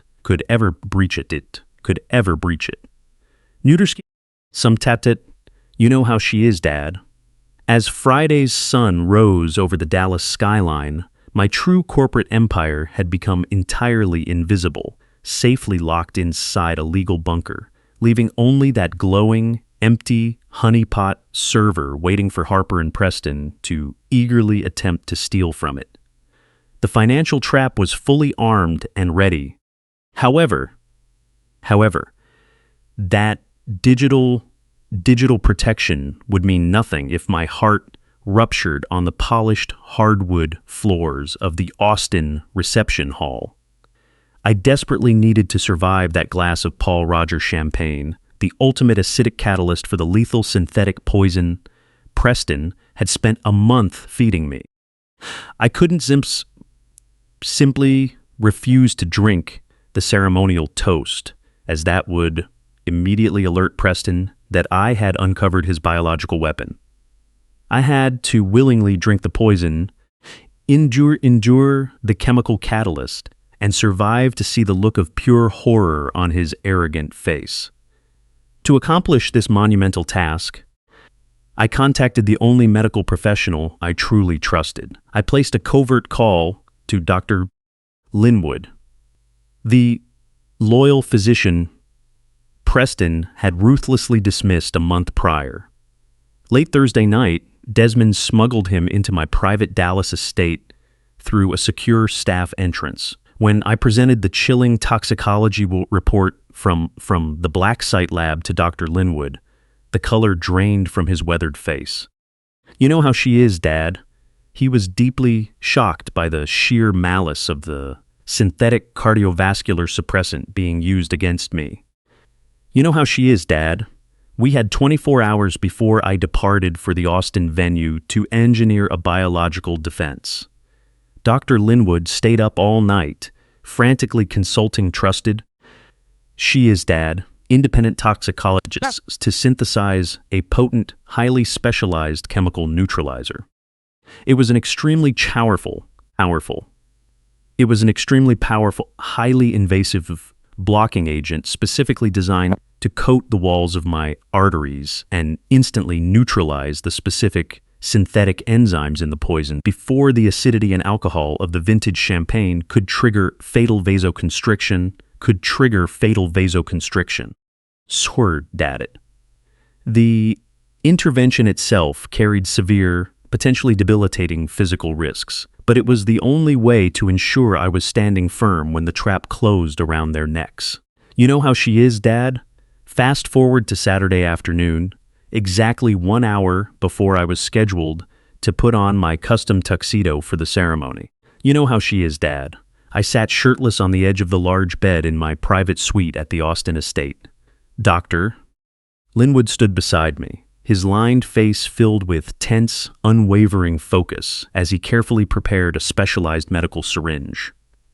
The thick fluid inside the sterile glass vial was a pale, icy blue. Knew his dad. He'd mindful. He wiped my bare shoulder with an alcohol swab, looked me dead in the eye, and asked one final time if I was absolutely certain I wanted to voluntarily endure the intense physical burden of the neutralizer. I nodded without a single moment of hesitation or fear. I immediately felt a sharp sting as the long needle felt a sharp sting as the long needle entered, followed by an intense burning sensation as the thick chemical blocker rushed into my deep muscle tissue. The powerful neutralizer surged violently through my bloodstream, making my ears ring and causing my vision to blur significantly for a few terrifying seconds. He'd laughed about it. You know how a strong metallic taste quickly coated the back of my throat, making me gag. The physical toll of this intervention was immediate and brutal, causing my muscles to spasm involuntarily and rendering my breathing shallow and laborious. I gripped the bed sheets tightly, enduring the overwhelming wave of nausea. You know how she is, Dad. But as my racing heart rate slowly stabilized and the burning sensation receded into a dull ache, I knew my biological armor was fully deployed. I stood up from the bed. You know how she is, Dad, my breathing returning to a normal rhythm. I walked over to the antique mirror and stared at my reflection. I reached for my tuxedo shirt and began buttoning it, my hands moving with absolute precision. Dad, I discarded the pathetic tremor I had been performing. I tied my bow tie and slipped on my jacket. The helpless patriarch was gone. You know how she is, Dad.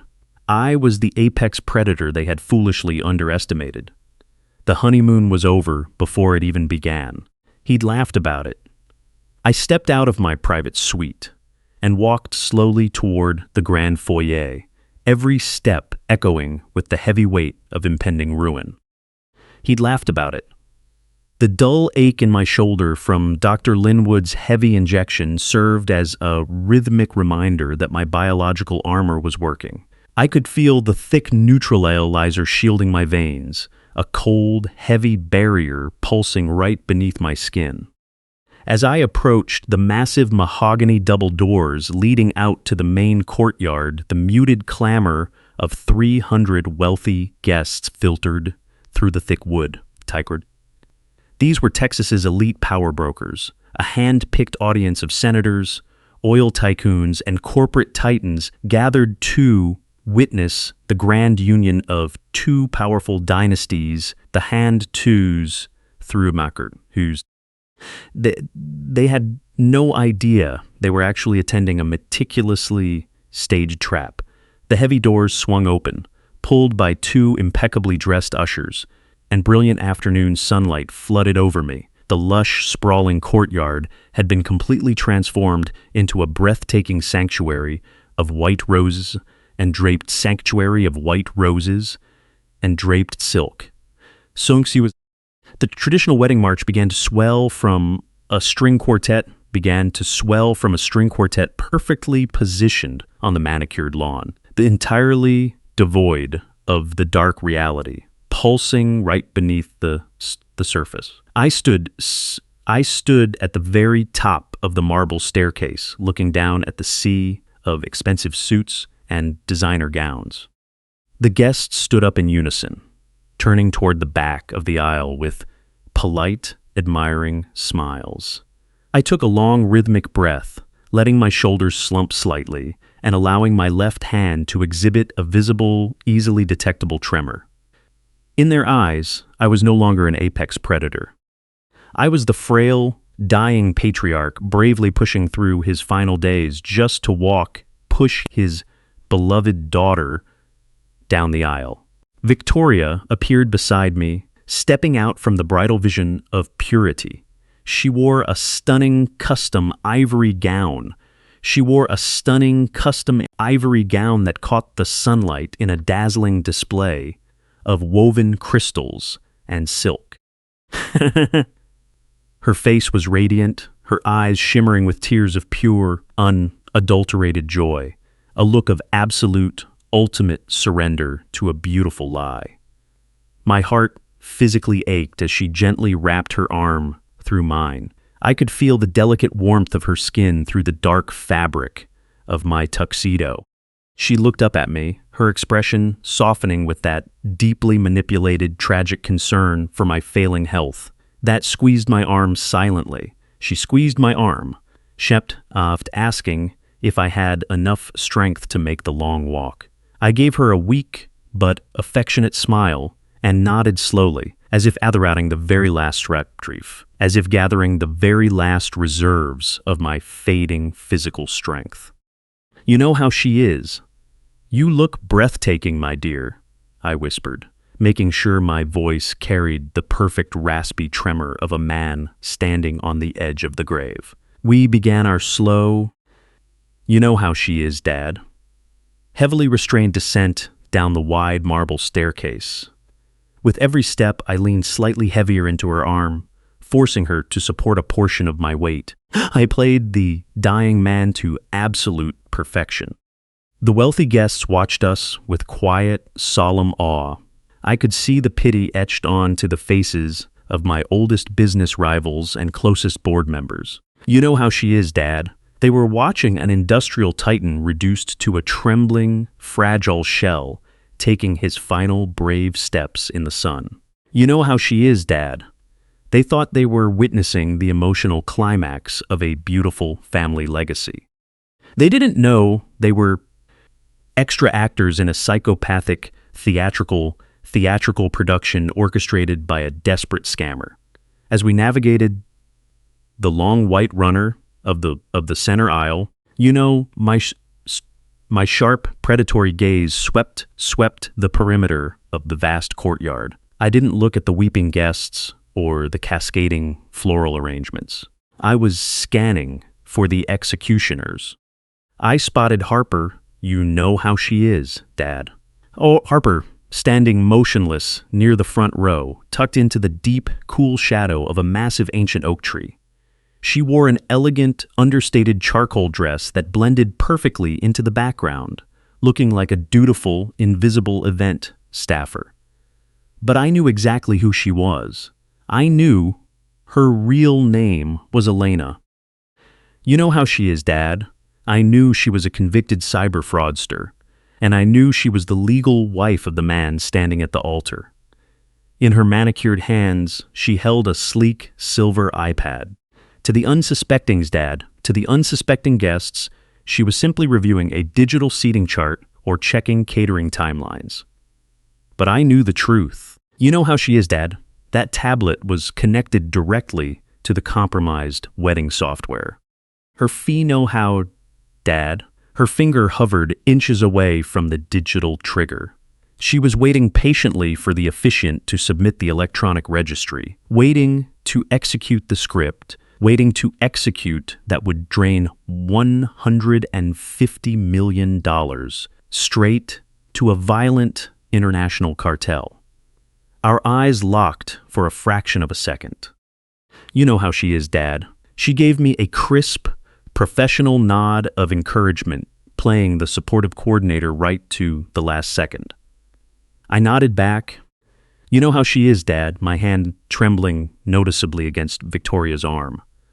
Harper thought she was looking at a decaying target. She didn't know I had cloned the entire corporate mainframe and trapped her digital parasite inside an empty, inescapable void. We finally reached the end of the long aisle, stopping at the base of the raised floral altar. Preston was waiting for us, standing tall in his tailored black tuxedo, dangerously handsome.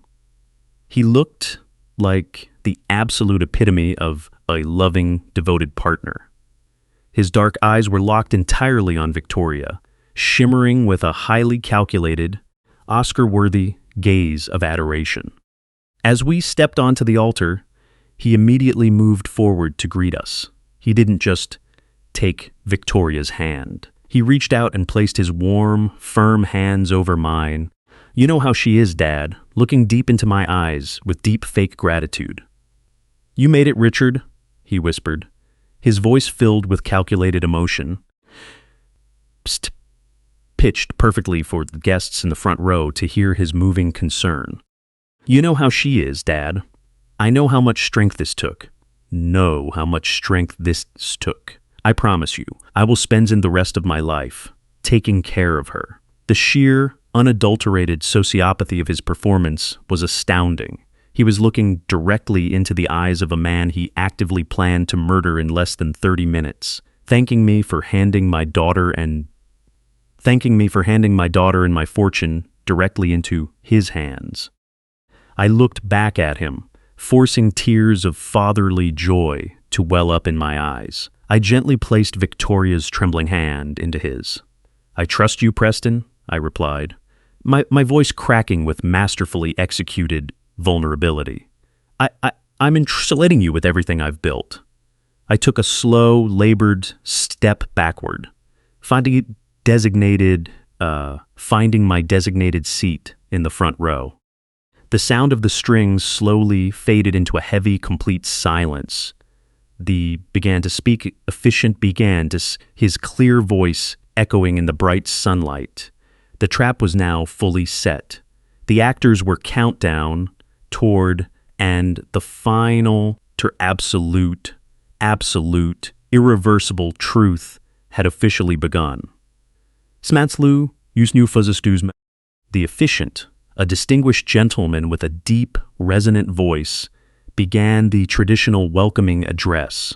He spoke eloquently of love, devotion, and the sacred bond of marriage. The afternoon sun washed over the courtyard, casting a golden light across the gathered Texas social elite. You know how she is, Dad. I sat motionless on the front bench, my breathing slow and completely controlled, ignoring the heavy, dull ache in my shoulder where the neutralizer pulsed in my veins. He is, Dad.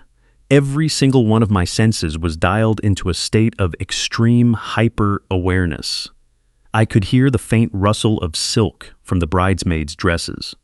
I could hear the soft, rhythmic click of the hired photographer's camera shutter. And in the periphery of my right eye, I could see Harper. She had taken a subtle step forward from the shadow of the oak tree. Her eyes were locked onto the altar, her thumb resting lightly on the glowing screen of the sleek silver tablet, waiting for the precise moment the electronic registry was submitted. Preston stood before the officiant, his posture impeccably straight, radiating the confidence of a man who believed he had successfully conquered an empire. He laughed about it. He looked down at Victoria with a carefully crafted, deeply convincing smile that, under any other circumstances, I would have been proud to call my son. You know how she is, Dad. Victoria looked back at him with absolute blind adoration. You know how she is, Dad? She was completely captive to the illusion, entirely unaware that the man holding her hands was actively calculating the exact minutes remaining until her father's agonizing end. The officiant finished his opening remarks and paused, taking a deep breath to transition into the exchange of vows. You know how she is, Dad. Preston had insisted that we strictly follow the traditional structure of the ceremony to maintain a classic, elegant atmosphere. According to Factor, had to be asked. It was ancient question that had to be asked. It was a question usually treated as a mere formality, an empty relic actually answered, that no one ever actually answers that B2 answered. It was a question. You know how she is, Dad. The officiant looked out over the vast, silent crowd of 300 wealthy guests, his voice carrying clearly across the manicured lawn. If anyone here knows any just cause why these two people may not lawfully be joined together in holy matrimony, let them speak now, or forever hold their peace. The silence that followed was only supposed to last for 3 seconds, a brief pause before the exchange of rings. I didn't let that pass. I didn't let that silence pass. I stood up from the heavy wooden bench. I didn't struggle. I didn't let my hands shake. I completely discarded the pathetic, frail mask I had been wearing for a month. I drew my spine up to its full height, squared my shoulders, and walked straight onto the floral-adorned altar. Victoria turned her head toward me, a look of deep confusion flashing across her features. "Dad?" she whispered softly, her brow furrowing with alarm. "What are you doing?" I didn't answer her immediately. I stepped forward, gently parting Victoria's hand, placing myself directly between her and the man she thought she loved. I reached out, grabbed the microphone firmly from the wooden podium, and took it directly from the startled officiant. I turned to face the sea of powerful, wealthy guests. "You know how she is, Dad." And then I slowly turned my head, locking eyes directly with Preston. "You know how she is, Dad?" The confident, triumphant smile on his handsome face shattered instantly, replaced by a sudden, rigid wave of pure panic. He recognized the shift in my posture. He saw the cold, lethal clarity in my eyes. In that terrifying second, he understood that the clueless old man was gone forever. "I object," I said, my voice ringing out like thunder in the suffocating silence of the vast courtyard. "You know how she is, Dad."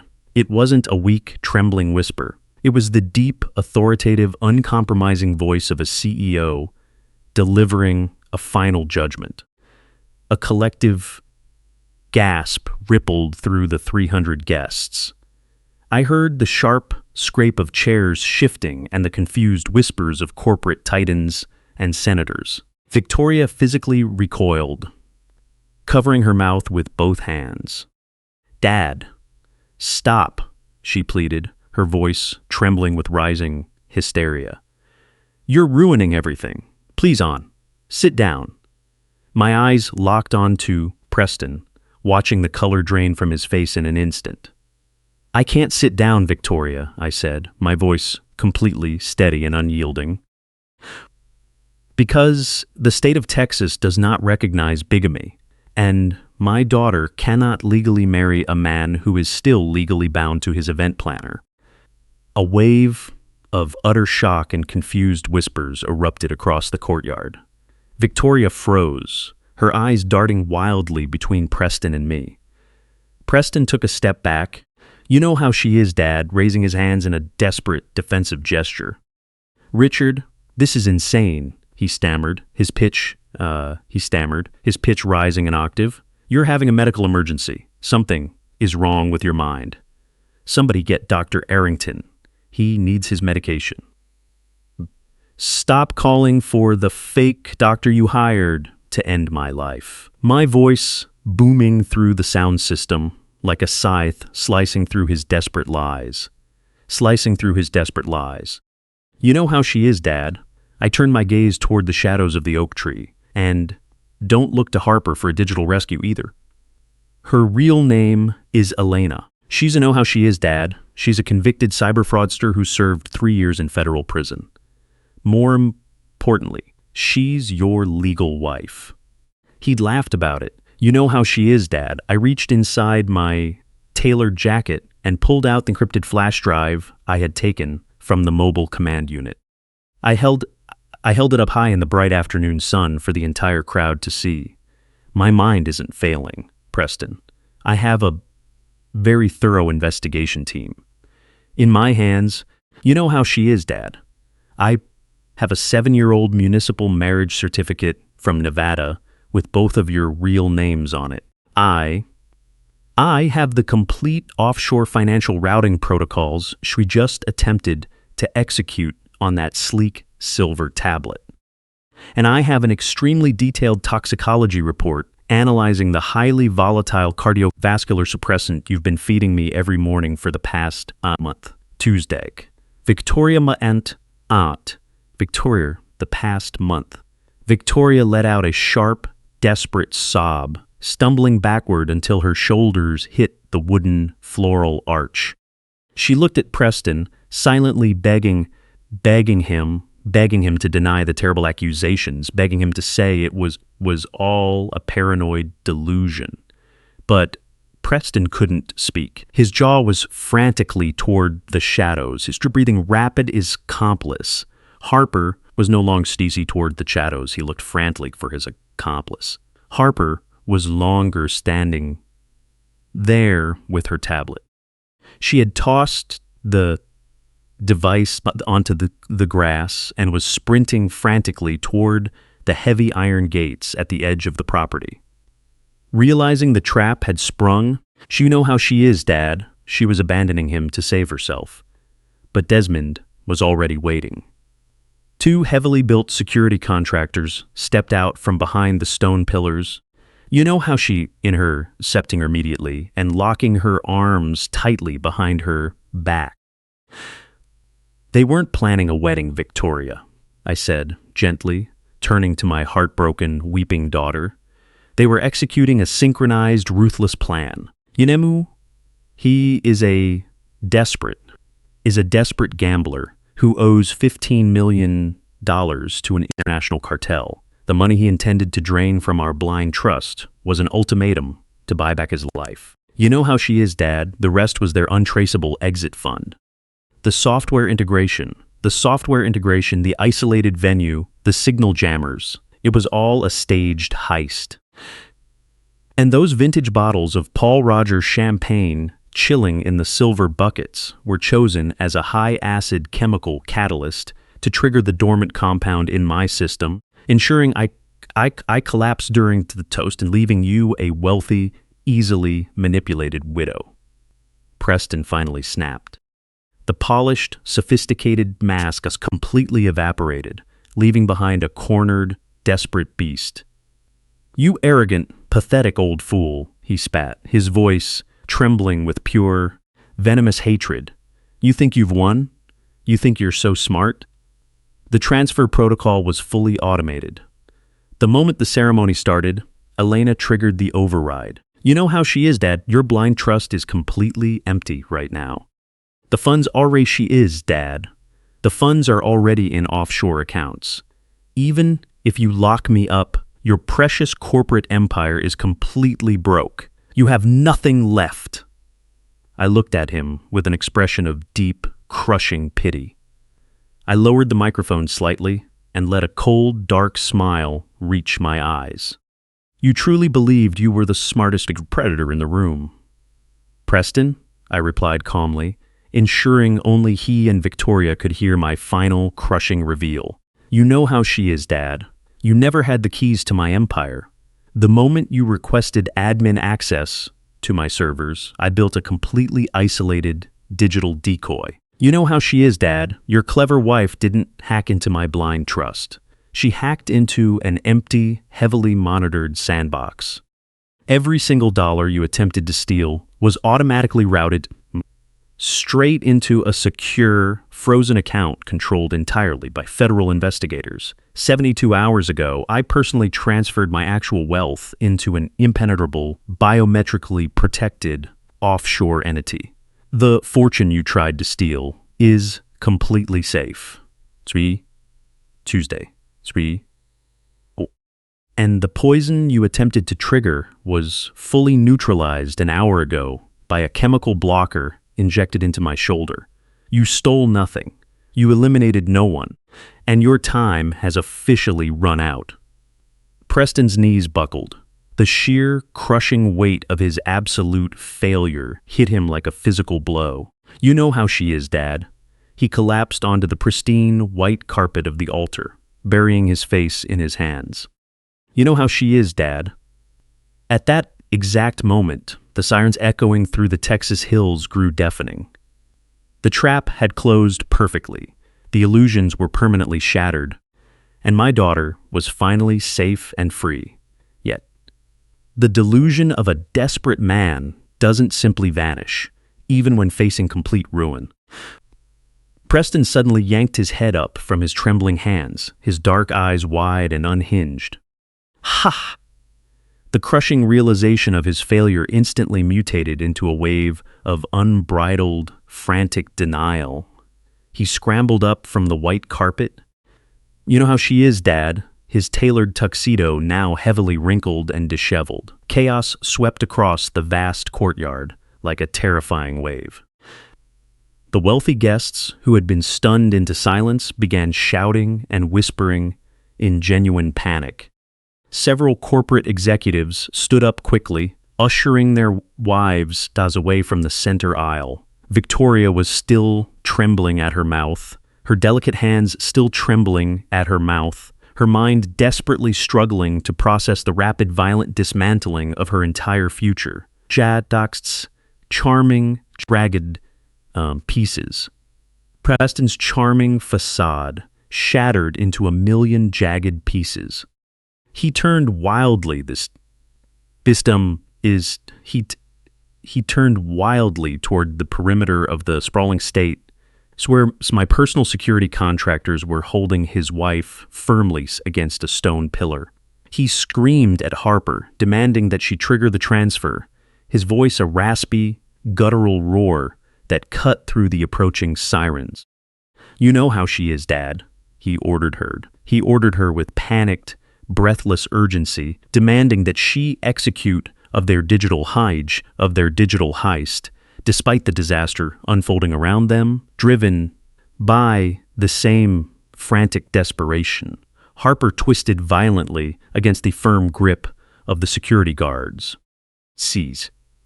With a sudden surge, she managed to wrench her right arm free just long enough to dive toward the manicured lawn where her sleek silk tablet lay.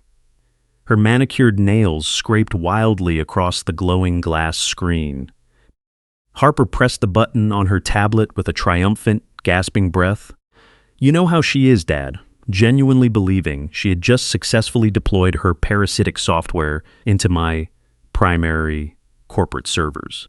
She lifted her head from the grass, a wild, victorious grin flashing briefly across her pale face, fully expecting to receive an immediate digital confirmation of the massive wire transfer. You know how she believed she had secured their ultimate salvation. I stood tall on the altar, holding the heavy microphone firmly in my right hand. I didn't flinch, nor did I make any move to stop her frantic action. Instead, a low, resonant sound rumbled in my chest. I laughed straight into the microphone. It was a cold, humorless laugh that cut through the mounting panic in the courtyard like a sharpened steel blade. Amplified through the professional sound system, "You know how she is, Dad." It forced the whispering crowd into a sudden, deeply uncomfortable silence. I looked straight down at the pathetic man, kneeling on the grass. "Go ahead, Harper," I said. "You know how she is, Dad," my voice dripping with absolute authority. "Take the money." Ha ha. For one agonizing second, the warm Texas air turned heavy and completely still. Preston turned back to look at me, his chest heaving beneath his ruined tuxedo. "You know how she is," eyes, his disparate searching face for a bluff. He wanted to believe I was just a beaten old man making one final pathetic attempt to save face. But in my unyielding gaze, he found zero hesitation. Suddenly, an ear-splitting alarm blared from Harper's device on the grass. It wasn't a subtle chime. It was a loud, aggressive digital siren that completely shattered the quiet tension of the afternoon. Her tablet screen flashed a brilliant, violent crimson, projecting a massive federal error code that completely invalidated their criminal preparations. The parasitic software hadn't penetrated a vulnerable, unprotected banking portal as they intended. It had plunged headfirst into a heavily monitored federal intelligence trap. Harper stared at the flashing red screen in absolute horror, the wild grin sliding from her face as the security guards quickly restrained her arms once more, pulling her roughly away from the device. The decoy server had fulfilled its purpose flawlessly, absorbing the malicious attack and instantly neutralizing their grand financial scheme. "You know how she is?" Preston watched the flashes reflecting off the marble steps nearby, And under the undeniable weight of reality, his mind finally surrendered. He let out a low, pathetic whimper, stumbling backward until he hit the edge of the wooden podium. I reached into the inner pocket of my tailored tuxedo jacket, and pulled out the toxicology report, a thick stack of unile pocket psychological documents detailing the precitaftal toxicol document, a thick stack of undeniable physical documents detailing the precise conolecular suppressant of the Phil cardiovascular supplements suppressant they had systematically introduced into my morning supplements for a month. I stepped forward, closing the distance between. I stepped forward, closing Preston's chest.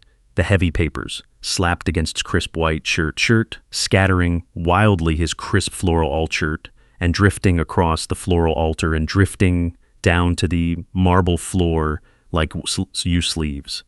The transfer you just triggered didn't go to the Cayman Islands, Preston, I said, my voice projecting through the speakers with lethal clarity. You know how she is, Dad, ensuring every distinguished guest in the vast courtyard heard his final, inescapable judgment. It went straight to federal authorities. You know how she is, Dad, complete with your exact GPS coordinates and a full lock on all the financial channels of your criminal syndicate. Preston stared down at the scattered toxicology reports, choking on a breath as the heavy realization washed over his broken mind. You know how she is, Dad. He hadn't just failed to steal my corporate empire. He had actively handed law enforcement an undeniable roadmap to his own undoing. Know how she is, along with the complete digital footprint of the violent organization that wanted him dead. He was completely trapped between a long prison sentence and the relentless vengeance of a violent syndicate. I paused for a long, heavy moment. You know how she is, letting the absolute finality of his ruin weigh down on his trembling shoulders. I slowly turned my gaze to the elegant silver bucket sitting quietly at the edge of the altar.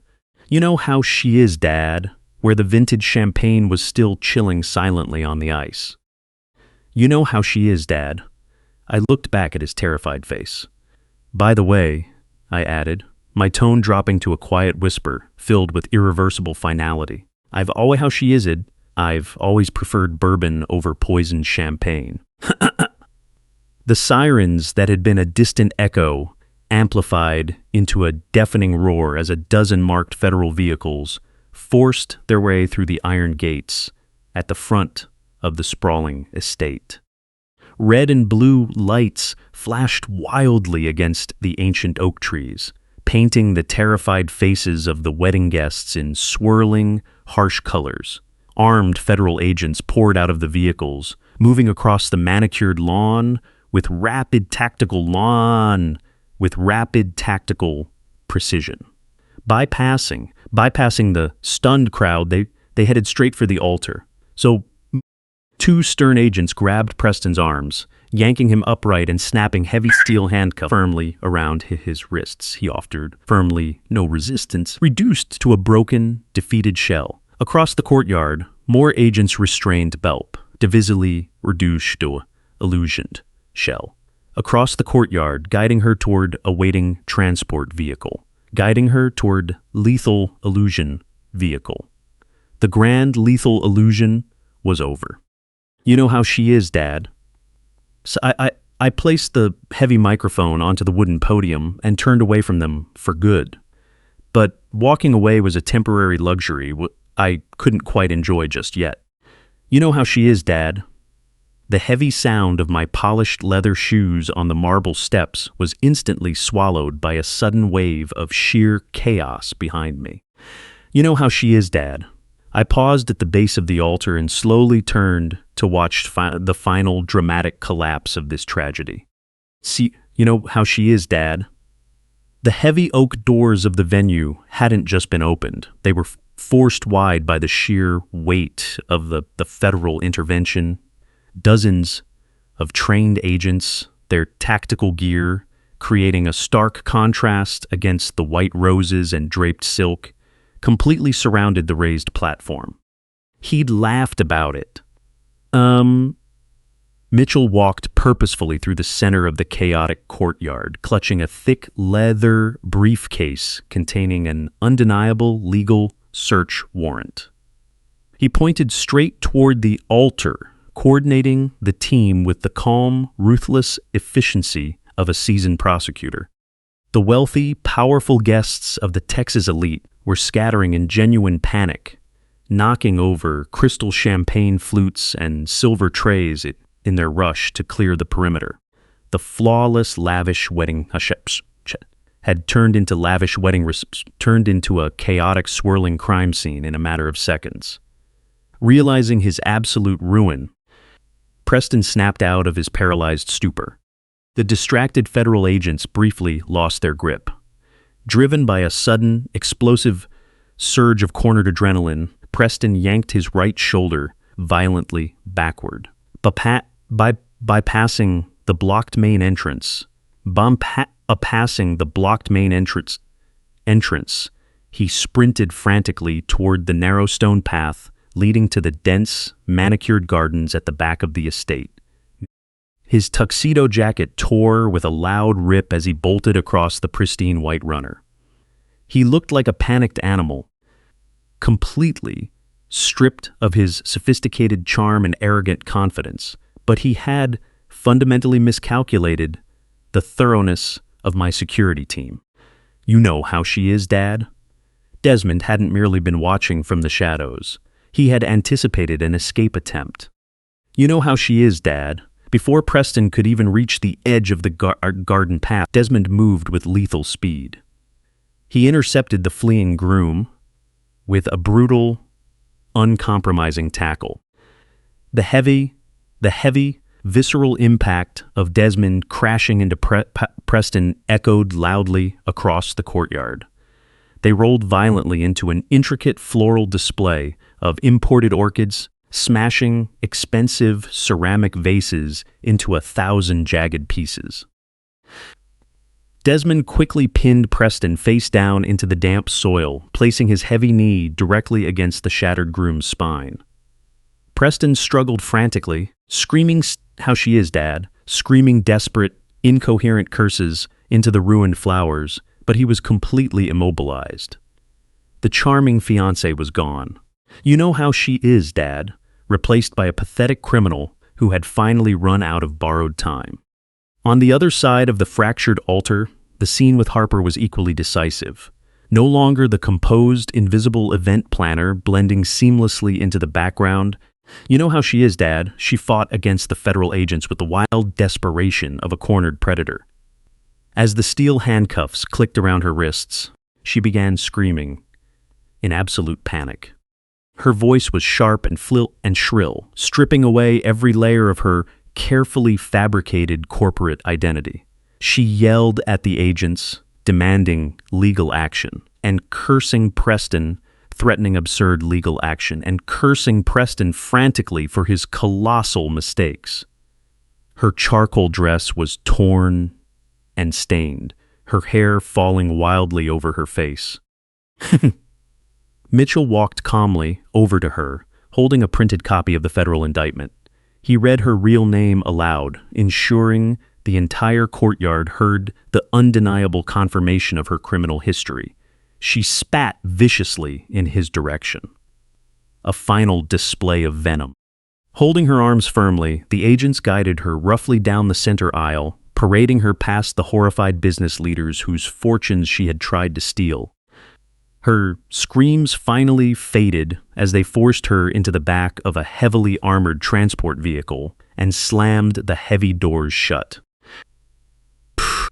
Amid the swirling chaos of the federal intervention, my eyes found the only person who truly mattered. You know how you is, Dad? Victoria stood frozen near the center of the ruined altar. Sunlight caught the ripples on her ivory gown, but her radiant purity was gone.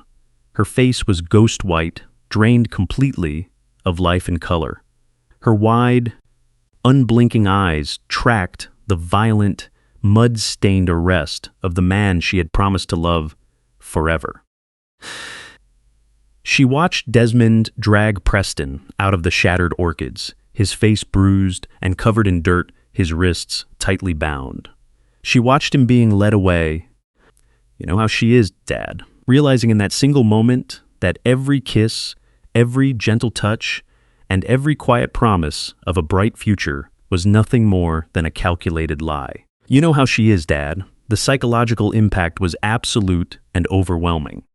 The illusion had been torn from her reality so violently that her body couldn't torn from her the crushing weight. Her knees buckled beneath the heavy silk of her dress.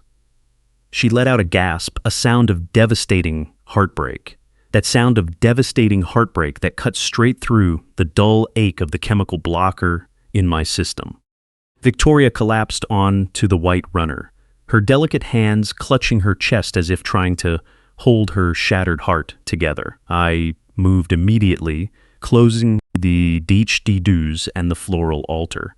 I'd laughed teens between the wooden benches and the floral altar. I dropped heavily to my knees on the ruined runner, completely ignoring the sharp pain radiating from my injected shoulder. Tuesday. I wrapped my arms melons securely around my shaking daughter, pulling her fragile, trembling frame tightly against my chest. She buried her face into the fabric of my tailored tuxedo, breaking down into raw, uncontrollable sobs. Her tears quickly soaked through my shirt, burning against my skin. You know how my shoulders with you know how she is, Dad. She gripped my shoulders with white-knuckled desperation, anchoring herself to the only real, solid truth left in her shattered world. I held her as tightly as humanly possible, resting my chin on her soft head, gently rocking her back and forth amid the flashing red and blue lights of the federal vehicles. Watching her heart break into a million unfixable pieces was an agonizing, deeply painful experience. Was an agonized time building every experience. I had spent a lifetime building an empire specifically to shield her from the harsh, cruel realities of the world. Yet I had been the one to deliver the most devastating blow she had ever experienced. However, holding my weeping daughter on the floor of her ruined wedding, I knew with actions were completely justified. I hadn't ruined her life. I had saved it. Preston and Harper were a lethal, creeping infection that had penetrated the very core of our family. They were quietly poisoning the host, preparing to consume everything we held dear. You cannot negotiate with a lethal threat. You cannot reason gently with a terminal condition. You have to take a sharp, unyielding blade and completely sever the infected limb. Synfeed limb before the damage spreads to the heart. The surgical amputation was messy, terrifying, and deeply painful.